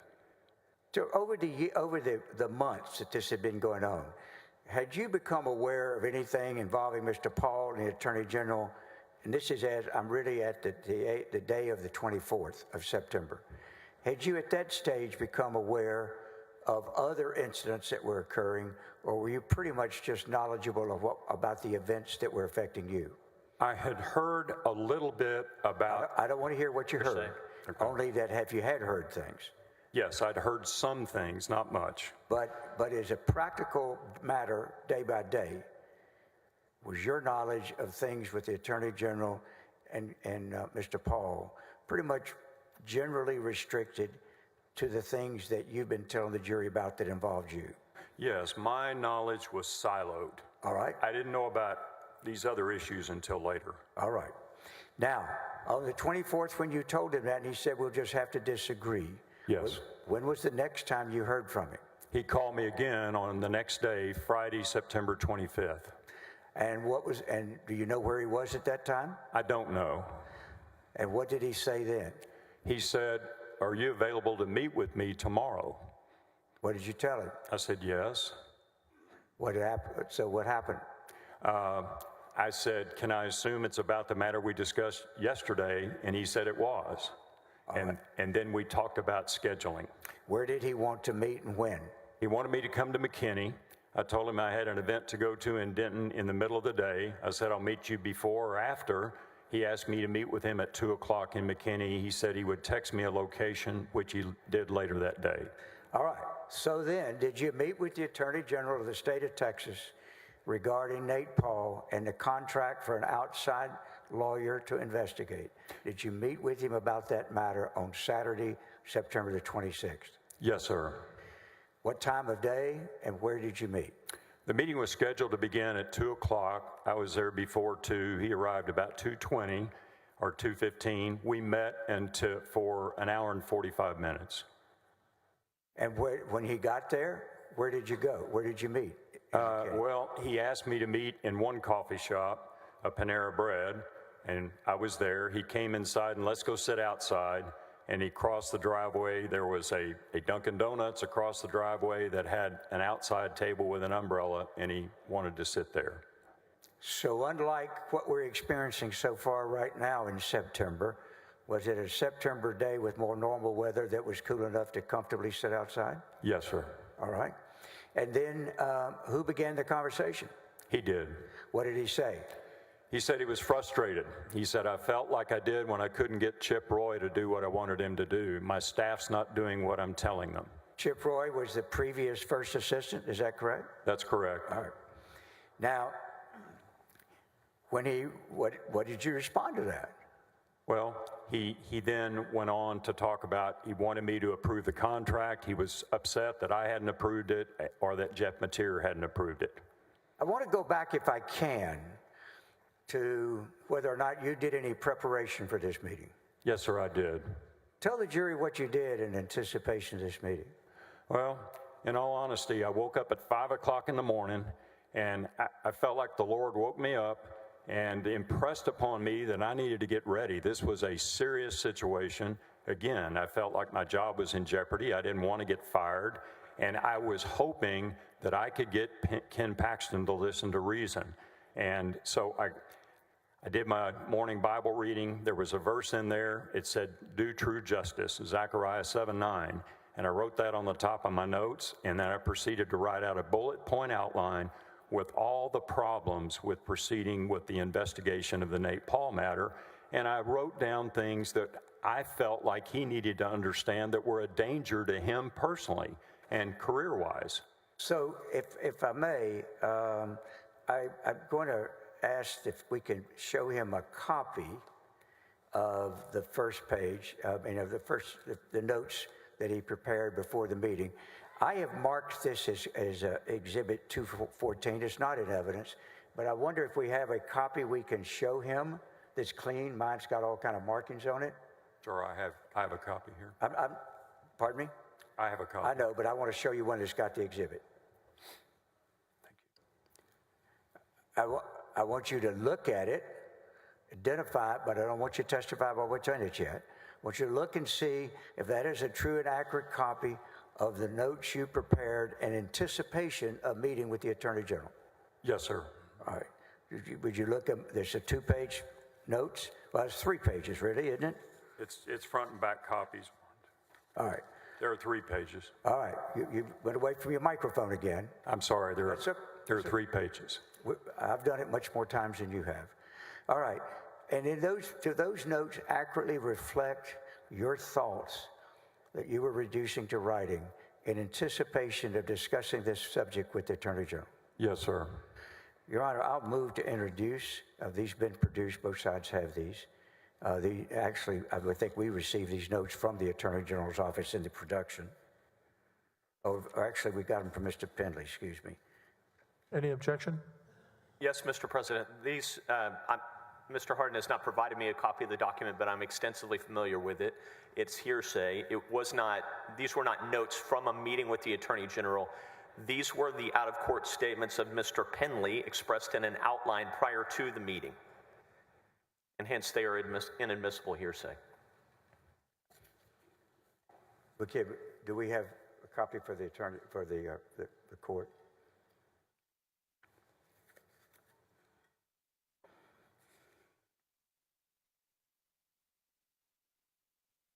Thank you very much, ma'am. Does the court have a copy? Oh, thank you. I'm going to sustain the objection. Thank you. Now, these notes that you have, or these copy of these same notes that we've talked about, Exhibit 214, do you have them up there with you? I do. Can you tell the jury in general, set from your own memory, all the things that you planned you were going to tell him? Yes. Hold on. I believe that Your Honor sustained my objection to hearsay, and so any testimony from this document would also be fruit of that hearsay. I didn't ask him to testify from it. In fact, I asked him the exact opposite. I said, simply put them down. Now tell us in your own mind. And if you need to refer to them to remind yourself of something, but my questions to you are directed to what you planned to tell the Attorney General. Right. In both tone and content for this meeting of the 26th. Overruled. Continue.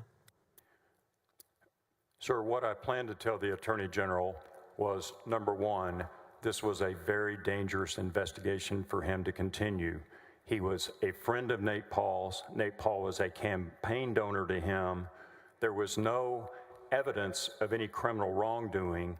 There was no legal basis to continue the investigation. There was no ethical basis to continue the investigation. In fact, I felt it was unethical to continue. I felt that Nate Paul was trying to manipulate me and Director Maxwell and the Attorney General to do an investigation that had no merit, and we shouldn't be doing it. And then I also told him there was great risk to him. This could look like bribery. This could turn into a criminal charge against him. I told him this could turn into a media scandal if it got out. I said, you should not be doing this. Please back away from this. Let me handle this my way. And then I had a section where I wanted to go over with him the practical difficulties of doing the investigation that he wanted us to do. As I explained previously, the issued set of search warrants were still under seal at the federal district clerk's office by federal court order. I had no way to get access to those. The original computer that the forensic experts Mr. President, I need to object to the narrative testimony. This needs to be responsive to the Sustained. question. All right, so you're telling us what you plan to do. My next question is, did you tell him what you have just testified to the jury? Yes, I told him all of those things and many others. And I'm about to ask you about the many others. So let's go now to the 26th itself. You get up in the morning, you write all these things out that you've been testifying about. What else did you tell him in an attempt to persuade him to drop the Nate Paul matter? Number one, I told him, I don't know Mr. Kamek. I don't know his experience level. It's my understanding he's never been a prosecutor. I'm not going to supervise him. He told me at that meeting for the first time that Mr. Kamek had already been hired and was working and had been working on this for at least 2 weeks. I did not know that. What did you say in response to that? Well, I said, I won't supervise him. And he said, don't worry, I will. Well, did you know anything in the background of the Attorney General that would have qualified him to supervise a federal, or not a federal, but a state prosecution investigation? Nothing whatsoever. So when you said you wouldn't supervise him, and he said, don't worry, I will, what did he say then? Well, I think the conversation shifted at that point, and I was trying to tell him, stop Mr. Kamek. In fact, this was at the end of the meeting. I had 2 recommendations for him. Stop Mr. Kamek and talk to Jeff Mateer about a way to get Mr. Kamek paid for whatever he's already done. That was one of the Attorney General's big issues in the conversation. This guy's working and I've got to pay him, and you won't sign the executive approval memo, so I don't have money in the budget to pay him with. And then he threw out, I spent $50,000 on my personal lawsuit last month. And then he made comments about his distrust of law enforcement and his concern about... What did he say about law enforcement? He said, you don't know what it feels like to be the target of a corrupt law enforcement investigation.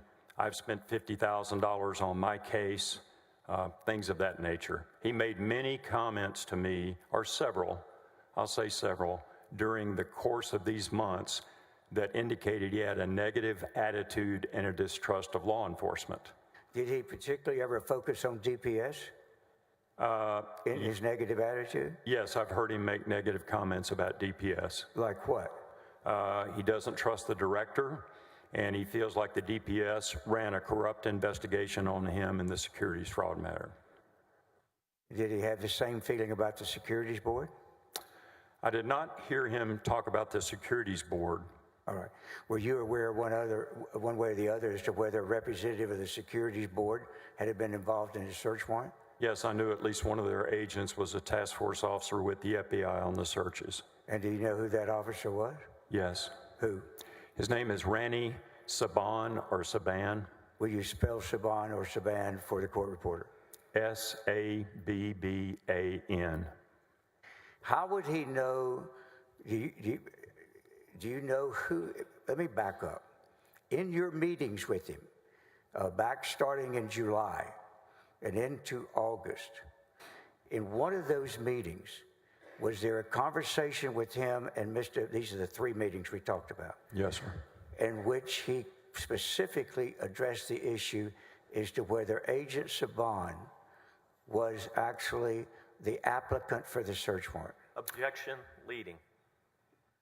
Did you ever hear? Sustained. Did you ever hear anything from him during those meetings with you about Agent Saban? Yes, sir. You talking about Nate Paul's comments? Yes. Yes, I did.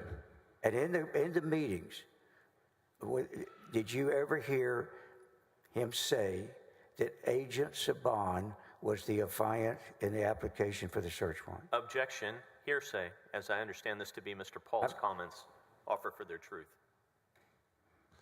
Sustained. Did you discover at any time that Mr. Wynn and Mr. Paul knew the identity of the agent that signed the application for the search warrant? Objection. Hearsay. If necessary, I will take this witness on voir dire to establish that the basis for his knowledge is hearsay. Sustained. Did you ultimately discover that these folks in your meetings knew who had been the applicant in a search warrant that was sealed, application that was sealed? Same. Objection. Hearsay. And I'm happy to take this witness on voir dire to establish that. I asked if you ever became aware. It's sustained. All right. Now, would anyone be able to know the identity of the agent that signed the search warrant, the application for the search warrant, if they had not had access to a sealed document? Objection. Assumes facts not in evidence and calls for this witness to speculate on that topic. Let me ask you this. Did you review the grand jury subpoenas that were ultimately served by Mr. Kamat? Yes. Did you see the name of Agent Sabat on there? Yes. Would Agent Sabat's identity be known to anybody that had not seen the sealed document? Objection. Calls for speculation again. To your knowledge. Sustained. Now,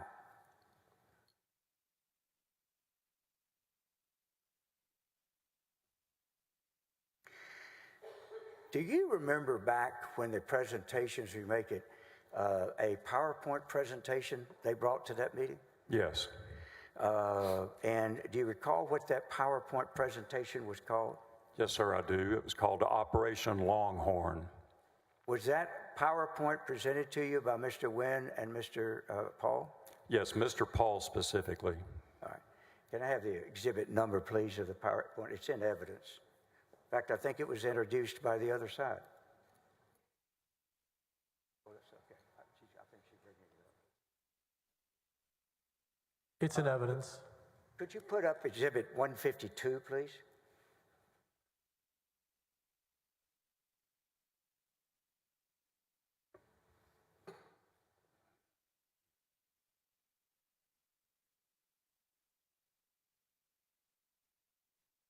Now, go to the next page, please. Do you recognize this exhibit, please? I do. That's the document Mr. Paul gave me at the August 5th meeting. Fine. One moment, please. Can you confirm, Mr. Harden, that everything has been redacted from this was the Thank you very much. No, thank piece you of very evidence that we paused to redact information?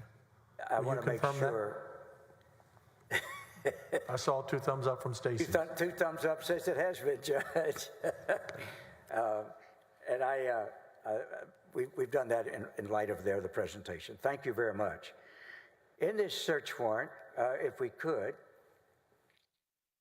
search warrant discussion rather, it talks about when it was executed, right? And it says down at the bottom, I'll read it to you.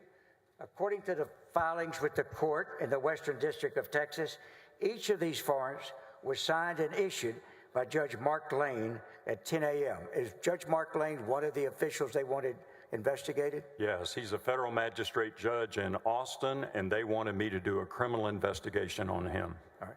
Next page, please. Now, this sets out, does it not, that they have discovered through a forensic analysis of the metadata and what we've been talking about before. And it was emailed and given them by Alan Bew to the council's Chuck Meadows and Ayer Board. Those people were back in August 14th of 19 were representing Nate Paul, correct? Yes, my understanding was at that time he was represented by Austin attorney Jerry Morris and the Dallas law firm of Meadows and Collier. Next page. Now, they point out to you that below is pertinent to how we discovered through forensic analysis in the document that had been mailed by the federal prosecutor. Alan Bew is the federal prosecutor, right? Yes, he is. Okay. Then they give us the data that they've got there as to where this server is located. Can I have the next page, please? They have the addresses where the search warrant was to be executed on, right? Yes. Next page.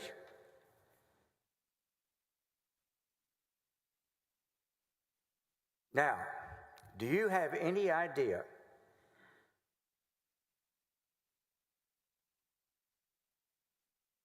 how they would have all this information? Now, answer yes or no first. Objection calls for speculation. Do I have any idea? Hold on, Mr. President. The question was knowledge. I just have to add any knowledge of it. If you can, answer yes or no.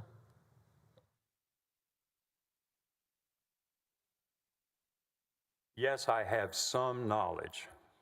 Can I have it talks, does it not, about Mr. Saban, does it not? It does. It mentions his name at the top. All right. Do you know if he appears in any of the document of the original search warrant itself? Have you looked at that to see of the part that was public, if his name appears at all? Objection, lack of foundation for this witness's personal knowledge of that. I asked if he has read the search warrant that was public. Let me try again, Your Honor. Have you looked at and reviewed the search warrant that was public information, is and was the search warrant that was ultimately given to the attorneys of Mr. Paul after the search? Yes, sir. On anywhere on that search warrant, does it mention the name of Mr. Saban? No, sir, it does not. Next page.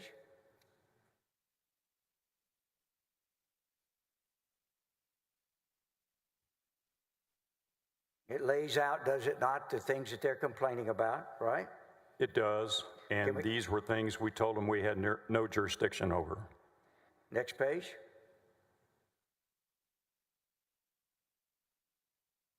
Now it has people of interest. And are these people that they wanted you to investigate? Yes, they wanted us to investigate each of these people.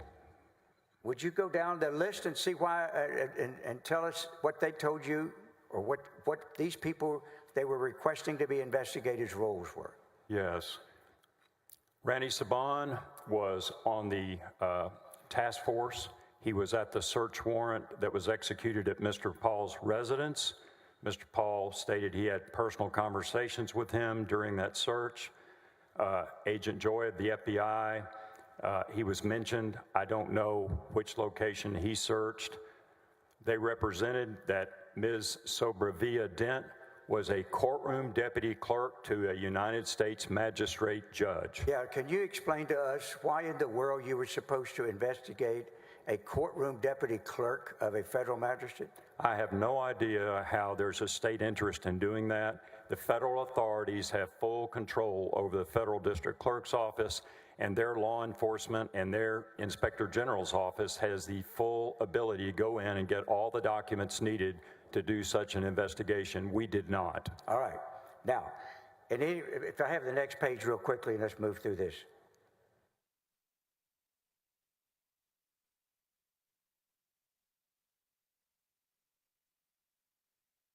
They give you information. This man that they want you to investigate was actually a member of the board of the agency that had brought the charges against the Attorney General, correct? Yes, I became aware of that. All right, that's it. That's all I need there. Did it have personal data about him that has been extracted from this? Could I see that page again? Yes. No, yeah, the page. If you know. If you don't know, doesn't matter. And I'm sorry, could you ask the question again? Let's move on. You can take that down, but there were code words in this thing, weren't there? Yes, there were. Well, did you have any idea what they were or what they were supposed to represent? Oh, Operation Longhorn. Hold on. We're on top of each Excuse other. me, try not to talk over each other for the court reporters. Yeah, absolutely. Thank you, Judge. Your Honor. Were there different little code names like Longhorn and other things? You remember what any of them were? Well, the only one I knew at the time was Operation Longhorn. I've learned some since this summer. All right. Now, if I can, at the end of the day, on the 26th, when you were talking to him that Saturday, you've talked about almost 2-hour conversation. Yes. Do you recall at the end of the conversation, do you recall anything else that the Attorney General said to you in response to your urgings that you've described to the jury? May I review my handwritten notes to refresh my recollection, because there were many other things discussed? Yes, don't read from the notes, but you can look at them and see if that refreshes you. All right. To be clear, Mr. President, I do not know what notes he possesses up at the stand, and I would like to at least be able to review those. I thought we gave him 214. If we did not, could we please? 214 are not notes, Mr. Hardin. That is his outline from before the meeting. So if he's using that to refresh his recollection, he will be using a document that has been overruled as hearsay. Which, in more years than I'd like to admit, a witness regularly does. So that is not an expert witness. Excuse me, that's not a legitimate evidence. This man has brought up his notes. They're not in evidence. They've objected to him. He is certainly allowed to look at documents not in evidence to refresh his memory. He just can't read from them. Would you show counsel these notes?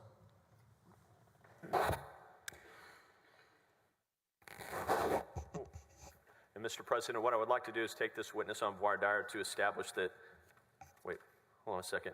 You said 214, this is 216. So you're asking him to review 216? These are his notes, 216 is. Pardon me? Okay. I've got a bunch of voices around Got a lot of here. people I'm talking sorry. to you. Go Are you ahead. asking him to review 216? You're right. You're right. These are his notes. Excuse me, just so the court knows what we're talking about. 214 is the document that he planned, of what he planned to talk about. He's right. 216 is what I'm asking him to look at and what he was about to look at. So I just gave you the wrong number. If you want 216, well, if you have 216s produced, do you have No objection 216? to 216. I plan to introduce it as well. All right, neither one of them to answer your question earlier. Have we settled this, counselors? No objection I believe we have. to what he's going to read from? Okay. All right. Now, if you reviewed your notes from the day after, did you type up those notes, write those notes by hand before or after, during, when did you do it, the meeting? I wrote these notes when I got home that evening after the McKinney meeting, and they're handwritten. Have you reviewed them? No, sir. If I could have a minute, I wanted to be sure I had permission Go ahead. to.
Yes, sir. I've reviewed the notes. All right.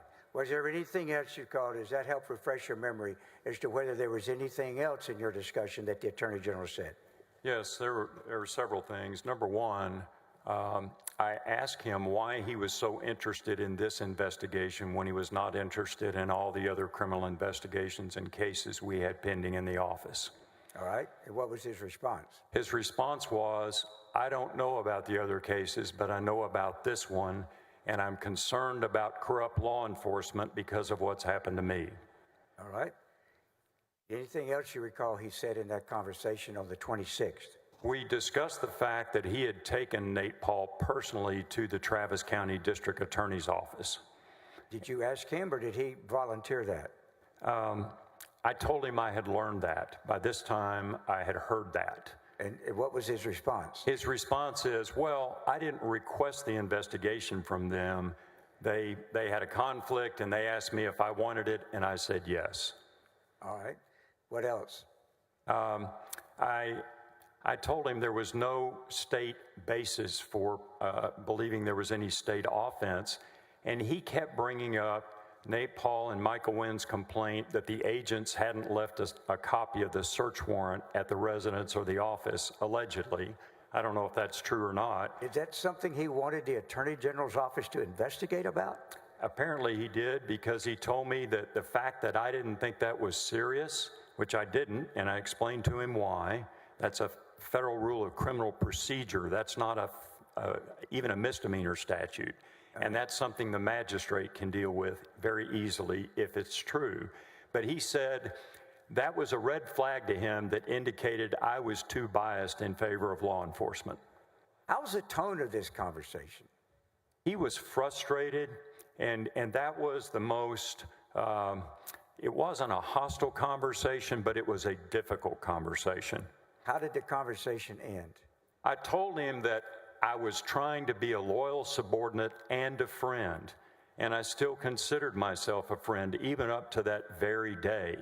And I was trying to walk him back from what I thought was a dangerous line he was trying to cross. And I told him all my reasons, that he could face criminal charges, bribery, other things. It could be a media scandal. He could get himself in a lot of trouble. He needed to leave this alone, to back away from it. I explained all the practical investigation difficulties, that we shouldn't be trying to investigate the feds, and there were many things we couldn't investigate. We didn't have the power. We didn't have a way to get at those sealed search warrants. And if I'd called the U.S. Attorney's Office and said, can I see your file with the original search warrants, they'd have laughed and hung up the phone, and I would have understood why. All that was under privilege at the U.S. Attorney's Office. They had an active investigation of Mr. Paul. So how did when the conversation was over, what was said between the two of you as you parted? The way I left it was I made two recommendations, which he didn't object to and he didn't disagree with, but then I found out later he obviously didn't act on them. Number one, I said, stop Camet from working and talk to Jeff Mateer and figure out how to pay his invoice, and don't let him work anymore. Number two, let's you and I meet with Jeff Mateer. I can explain some options we've got. I don't think they're great options. You may want to pursue them, but I think they're a risk to the office. One of those options was calling the United States Attorney's Office, talking to one of the supervisors, see if they would just assuage our curiosity and tell us if there were any changes between the returned version of the search warrant and the issued version. And what did he say? He didn't say anything to that. He just said, well, I've got to go. I've got a dinner to attend. But he didn't agree or disagree. After that conversation on the 26th, without going into what you said, did you call Jeff Mateer and update him? Yes, immediately after I left the meeting.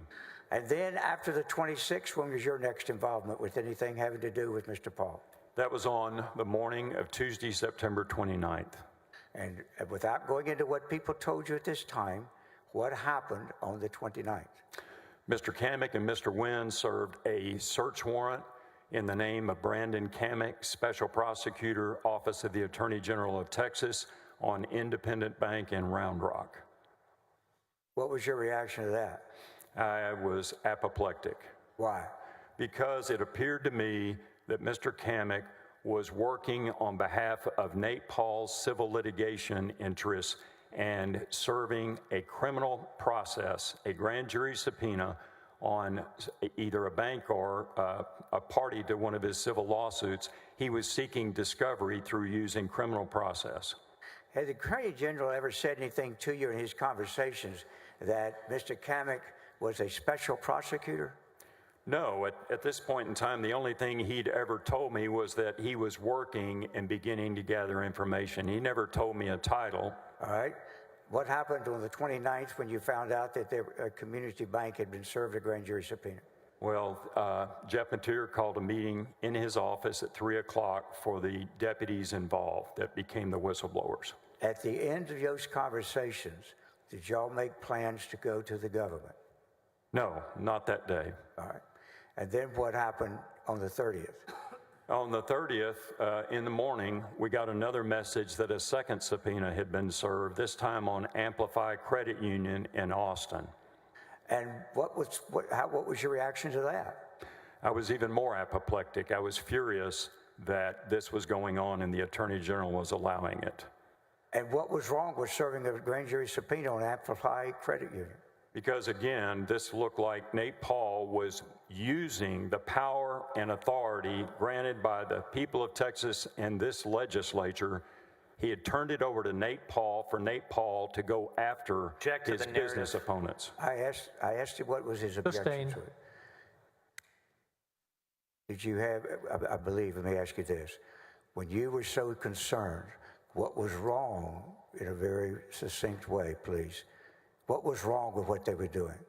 Number one, these banks had nothing to do with referral number one, which was the only referral we knew about. Number two, you can't use criminal process to conduct civil discovery. And that's what it appeared was going on because Mr. Paul's attorney was with Mr. Kamek at both banks. In all your years, first of all, have you been involved where the prosecutor was the one serving the grand jury subpoena? No, sir, I haven't heard of that. Who is usually the one serving grand jury subpoenas? A deputy, a federal marshal, depending. And then, have you ever heard of the lawyer for the person bringing the complaint who's also under a federal investigation accompanying the prosecutor serving the subpoena? No, in fact, the Code of Criminal Procedure doesn't Not allow responsive. that. I'll get to that. Sustained. What is the law in terms as to whether or not a person representing the complainant can be involved in that circumstance? The law says you can't. An interested party cannot be involved in serving a grand jury subpoena. Now, after this, on the 30th, did you, as a group, ultimately go to the FBI? Yes, after we learned about the second grand jury subpoena being served, we were extremely concerned as a group. I was extremely concerned personally, and we decided we had to go to law enforcement. And why did you go to law enforcement? Because this had to be stopped. The Attorney General obviously wasn't listening to anybody. He had turned Mr. Kamek loose. We didn't know what Mr. Kamek was going to do. It appeared that Mr. Paul was controlling this Object to the narrative and speculation. I asked him why he went. What was in his mind? Let me ask you this. What did you expect the consequences being of your going to the FBI? I feared we would get fired. And was that the sense and mood of the whole group?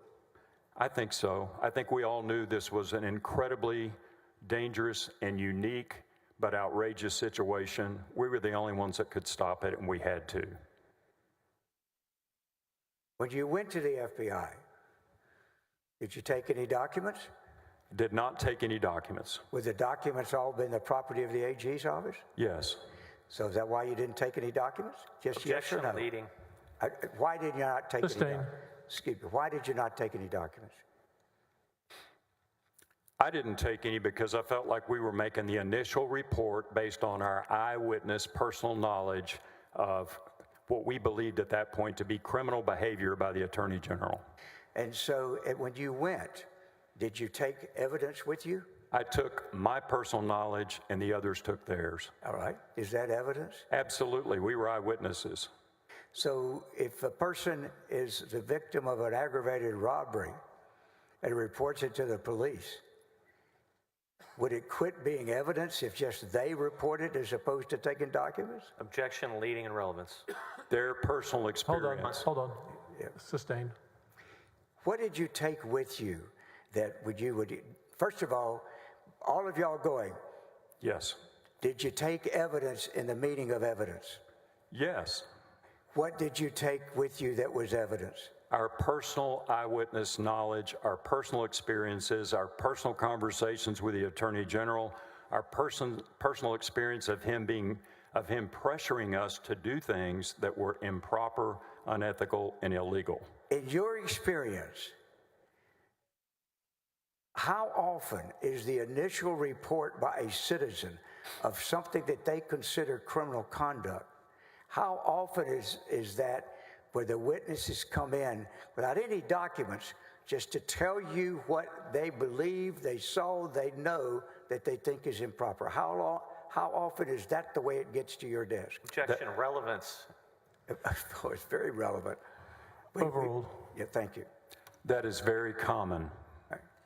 So if a person walks in to report what they believe is a criminal offense or improper conduct that should be investigated, do you send them away if they don't have paper? No, sir. So what is your testimony as to whether or not, how much, from how many people, evidence was presented to the FBI with the request for them to investigate? The meeting lasted almost 4 hours. It consisted of us sitting around a conference table with 2 FBI agents, and our attorney, Johnny Sutton, was present. The FBI agents asked us to go around the table in turn, starting with Jeff Mateer, and tell our entire story. And as I said, it took almost 4 hours. That was 4 hours of eyewitness personal knowledge from people directly involved with the Attorney General, the events I've described, and the events the others were involved in, the others being the whistleblowers. Mr. Penley, after that meeting, did you yourself file any documents to attempt to or to quash the subpoenas that you had learned had been filed? Yes. Yes or no? That's all I'm asking you. Yes. And why was it that you filed a motion to quash those subpoenas? Because those subpoenas were improper and they had to be stopped. All right. And what was improper about those subpoenas? Number one, Brandon Kamek was not a special prosecutor, yet that's how he represented himself to the Travis County DA's office. All right. Now, at the end of the day, after those subpoenas were quashed, what happened with you in terms of whether or not you went to the media or anything else? Did you? I've never gone to the media other than I think our attorneys filed, may have written in an editorial sometime earlier this year. Was at that time, what was the Attorney General's response in the media that you folks felt obligated to respond to? The following week, the week of October the 5th, the Attorney General's office issued 2 press releases that made negative comments about the group of whistleblowers, claiming that we had impeded an investigation, claimed that we were rogue employees, and later the Attorney General claimed we'd even committed crimes. What was your group's response to that? Well, everybody was outraged. All right. Let me ask you this. Are you one of the plaintiffs in the whistleblower lawsuit? Yes, sir. I'm one of 4 plaintiffs. Why did you decide to sue? I sued because I was damaged by the office's actions in violation of the whistleblower statute. And what financial impact did this all have on you? Well, that had a big impact. After, number one, I was put on investigative leave on October the 2nd by order of the Attorney General. On November 2nd, a month later, I was fired illegally under the Whistleblower Act. I was given ridiculous reasons for the firing. What were the reasons you were given? The reasons I recall, and these came from the new first assistant who got rid of all 8 of us within 45 days. He said I'd lost the Attorney General's trust. I violated. Hearsay. I asked for reasons he was given for firing. Overruled. He said I'd lost the Attorney General's trust, number one. Number two, he claimed I used an insubordinate tone when he demanded to have my cell phone handed over to him so he could examine it without a search warrant. What is that? What is that about? He claimed there were public information requests to the Office of the Attorney General, and he demanded to see my text messages. All right. Now, did that all become part of litigation later? That became part of the litigation. And then the third reason was, What was the third? reason number 3, he claimed that I had violated a direct instruction from the Attorney General when I filed the motion to quash and when I sent a cease and desist letter to Brandon Kamek, and that is untrue. He claimed that on September 16th, when the Attorney General asked me for information about the documents I wanted from Michael Wynn and Nate Paul, at the end of that meeting, the Attorney General said, "Don't do any more on this." The context was, don't ask. That's okay. Hold on. Okay. I really, really want to finish up here with you to ask you this. After all you've been telling the jury about, after all you've been doing differently, would you do anything differently? No, sir, I'd do the same thing all over again because it was the right thing to do and the only thing we could do, other than stand by silently and let crimes be committed. The agency was being abused, the laws were being abused, the behavior and the conduct of the Attorney General of Texas was outrageous. Object to the narrative. Sustained. I'll pass the witness. Mr. Little? Thank you, Mr. President. Just for planning purposes, when do you intend to break? I believe it's 11:55. Take a break at 12:15. Does that work? Or would you prefer to take the break now and start anew after lunch? I'd like to take a few minutes and get started, if we might. Thank you. You're a witness.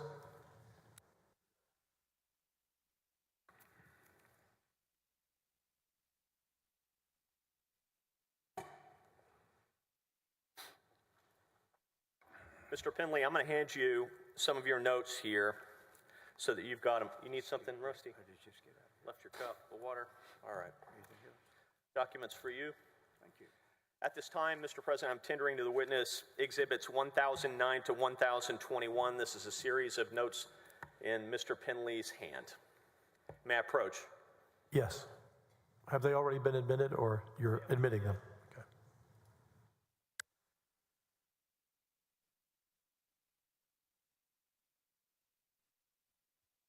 Now, Mr. Penley. Do they have a copy? They do. I've handed them to Mr. Hardin. We move for admission of exhibits AG 1009 to 1021.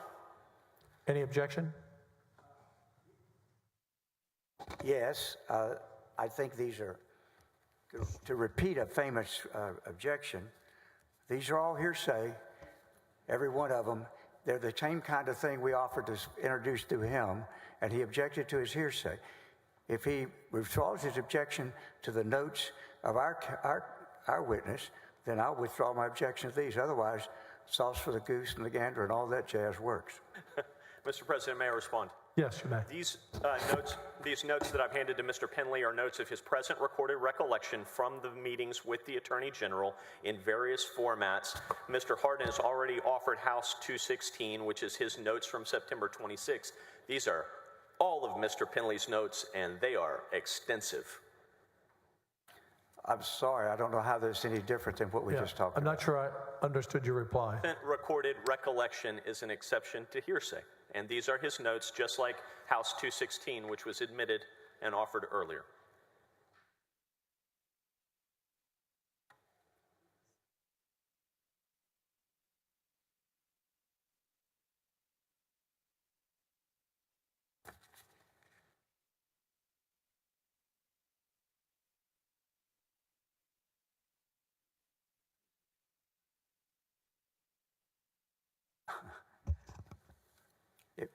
If I may be heard, I think his memory is incorrect. 216 was not admitted. I asked and he objected to hearsay. I remember he did not object. He said they were going to use those notes, is my recollection. We can check the That's right. And it record. was offered and admitted. Offered and admitted.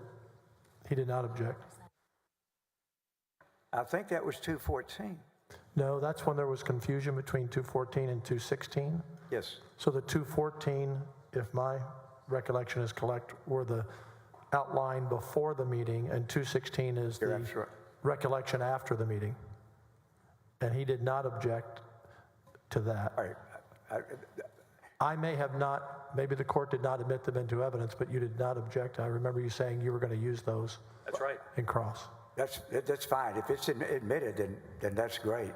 If he wants to admit these under the same theory, then I have no objection. Great. Okay, so these notes are admitted under evidence, which the numbers are 1009 to 1021. 1009 through 1021. Thank you. Now, Mr. Penley, just to be clear, we need to clarify something for the ladies and gentlemen of the jury, and I'm almost positive you have the answer. You conducted an investigation, right? Yes, I did. And it wasn't a review, right? It was an investigation. Technically, the office called it a review. I'm using the term investigation the way I mean the term investigation. We met with a witness, we looked at the evidence they gave us, we drew a conclusion, and that was the end of it. Sounds like an investigation to me. Don't you agree? I do. It's semantics. You just never opened a file, right? No, I didn't open a file. There was no basis to open a file and pursue any charges. David Maxwell, well, you don't, hold on a second. Let's be super clear for the jury. You don't, if you could, Mr. Harden, he's beeping over there. Let's be clear for the jury. You do not need to bring charges to open an investigative file at the Office of Attorney General, right? No. And you didn't open a file, and David Maxwell did not either, did you? I know I didn't open a file. Well, you know David Maxwell didn't open a file either, did you? I've heard that. Yes. And to be clear, this was not an inquiry. It was not a review. You call it an investigation, yes? That's my term. David Maxwell's term was review. There was nothing illegal about conducting the investigation that you conducted, was there? We didn't take any illegal actions, no. Object not responsive, just so I can get a yes, no. Sustained. There was nothing illegal about the investigation you conducted, true? That I conducted, that's true. That anyone at the OAG's office conducted, true? No. Let's be clear about this. Did you see Mr. Maxwell break any laws in conducting this investigation? No, I did not. Did you break any laws in conducting this investigation? Absolutely not. Were you asked to do anything illegal? Yes. Tell the ladies and gentlemen of the jury about that. We were asked to obstruct a federal investigation. That's a federal felony. Interesting. Are you aware of Fifth Circuit and Ninth Circuit precedent that says you cannot obstruct an FBI investigation because it is not an official proceeding, Mr. Penley? You're familiar with that authority, aren't you? No, I'm not familiar with that authority. Well, you worked at the U.S. Attorney's Office for 17 years. Surely you came across the fact that you cannot obstruct an FBI investigation as it is not an official proceeding, right? I'm sorry, I lost your question there. What are you asking me? Yeah, in your 17 years working at the Office of the U.S. Attorney in the Northern District of Texas, did you ever come across the precedent, legal precedent, that one cannot obstruct an FBI investigation because it is not an official proceeding? I was never presented with that issue, and I was there 16 years, not 17, just to be correct. Did you ever once in your 16 years prosecute obstruction of justice relative to an FBI investigation? No, that was never presented to me as a case. Not one time, true? No. No, I mean, your statement is true. I did not do that. I want to be clear, you gave us a timeline. We're going to go back through the timeline in detail in a minute. But in September, you became concerned that the Attorney General might fire you, correct? I think I became concerned after the August 12th meeting when he did a total reversal on me. Sustained. You testified on direct that in September of 2020, you became concerned that the Attorney General was going to fire you, true? I don't agree with the way you're wording the question. I was concerned in August and September. I'm only asking you about September. Okay. I'm going to ask you about August in a minute. In September of 2020, were you concerned the Attorney General was going to fire you? Yes. And isn't it interesting that you came up with these theories of your boss's criminal escapades after you thought he was going to fire you, right? What theories are you talking about, sir? Well, you and David Maxwell got together and you asked a series of questions, right? Is Ken Paxton being bribed was one of them, true? Yes, we wondered about that. Is Ken Paxton being blackmailed? That was one of them, true? Yes, we discussed that. Does Ken Paxton owe Nate Paul any money? True? I'm sure that's something that came into my mind. Does Ken Paxton or does Nate Paul have some kind of information on Ken Paxton? That was one of the things you talked about, right? It's certainly something I thought about. But you only started talking about those things with David Maxwell when you after you became concerned that Ken Paxton was going to fire you. True? No, that's not true. Councilor Maljo, do we know where this music is coming from, bailiff? The bagpipes? Yes. It's coming from the rotunda. I think now probably would be a good time for a break, Mr. President. We will take a break now. We will return here at 1 p.m. sharp. Mr. President, should I leave the exhibits just sitting here? Yeah, why don't you turn the face down? All right. Okay, all right. There's nothing wrong with it.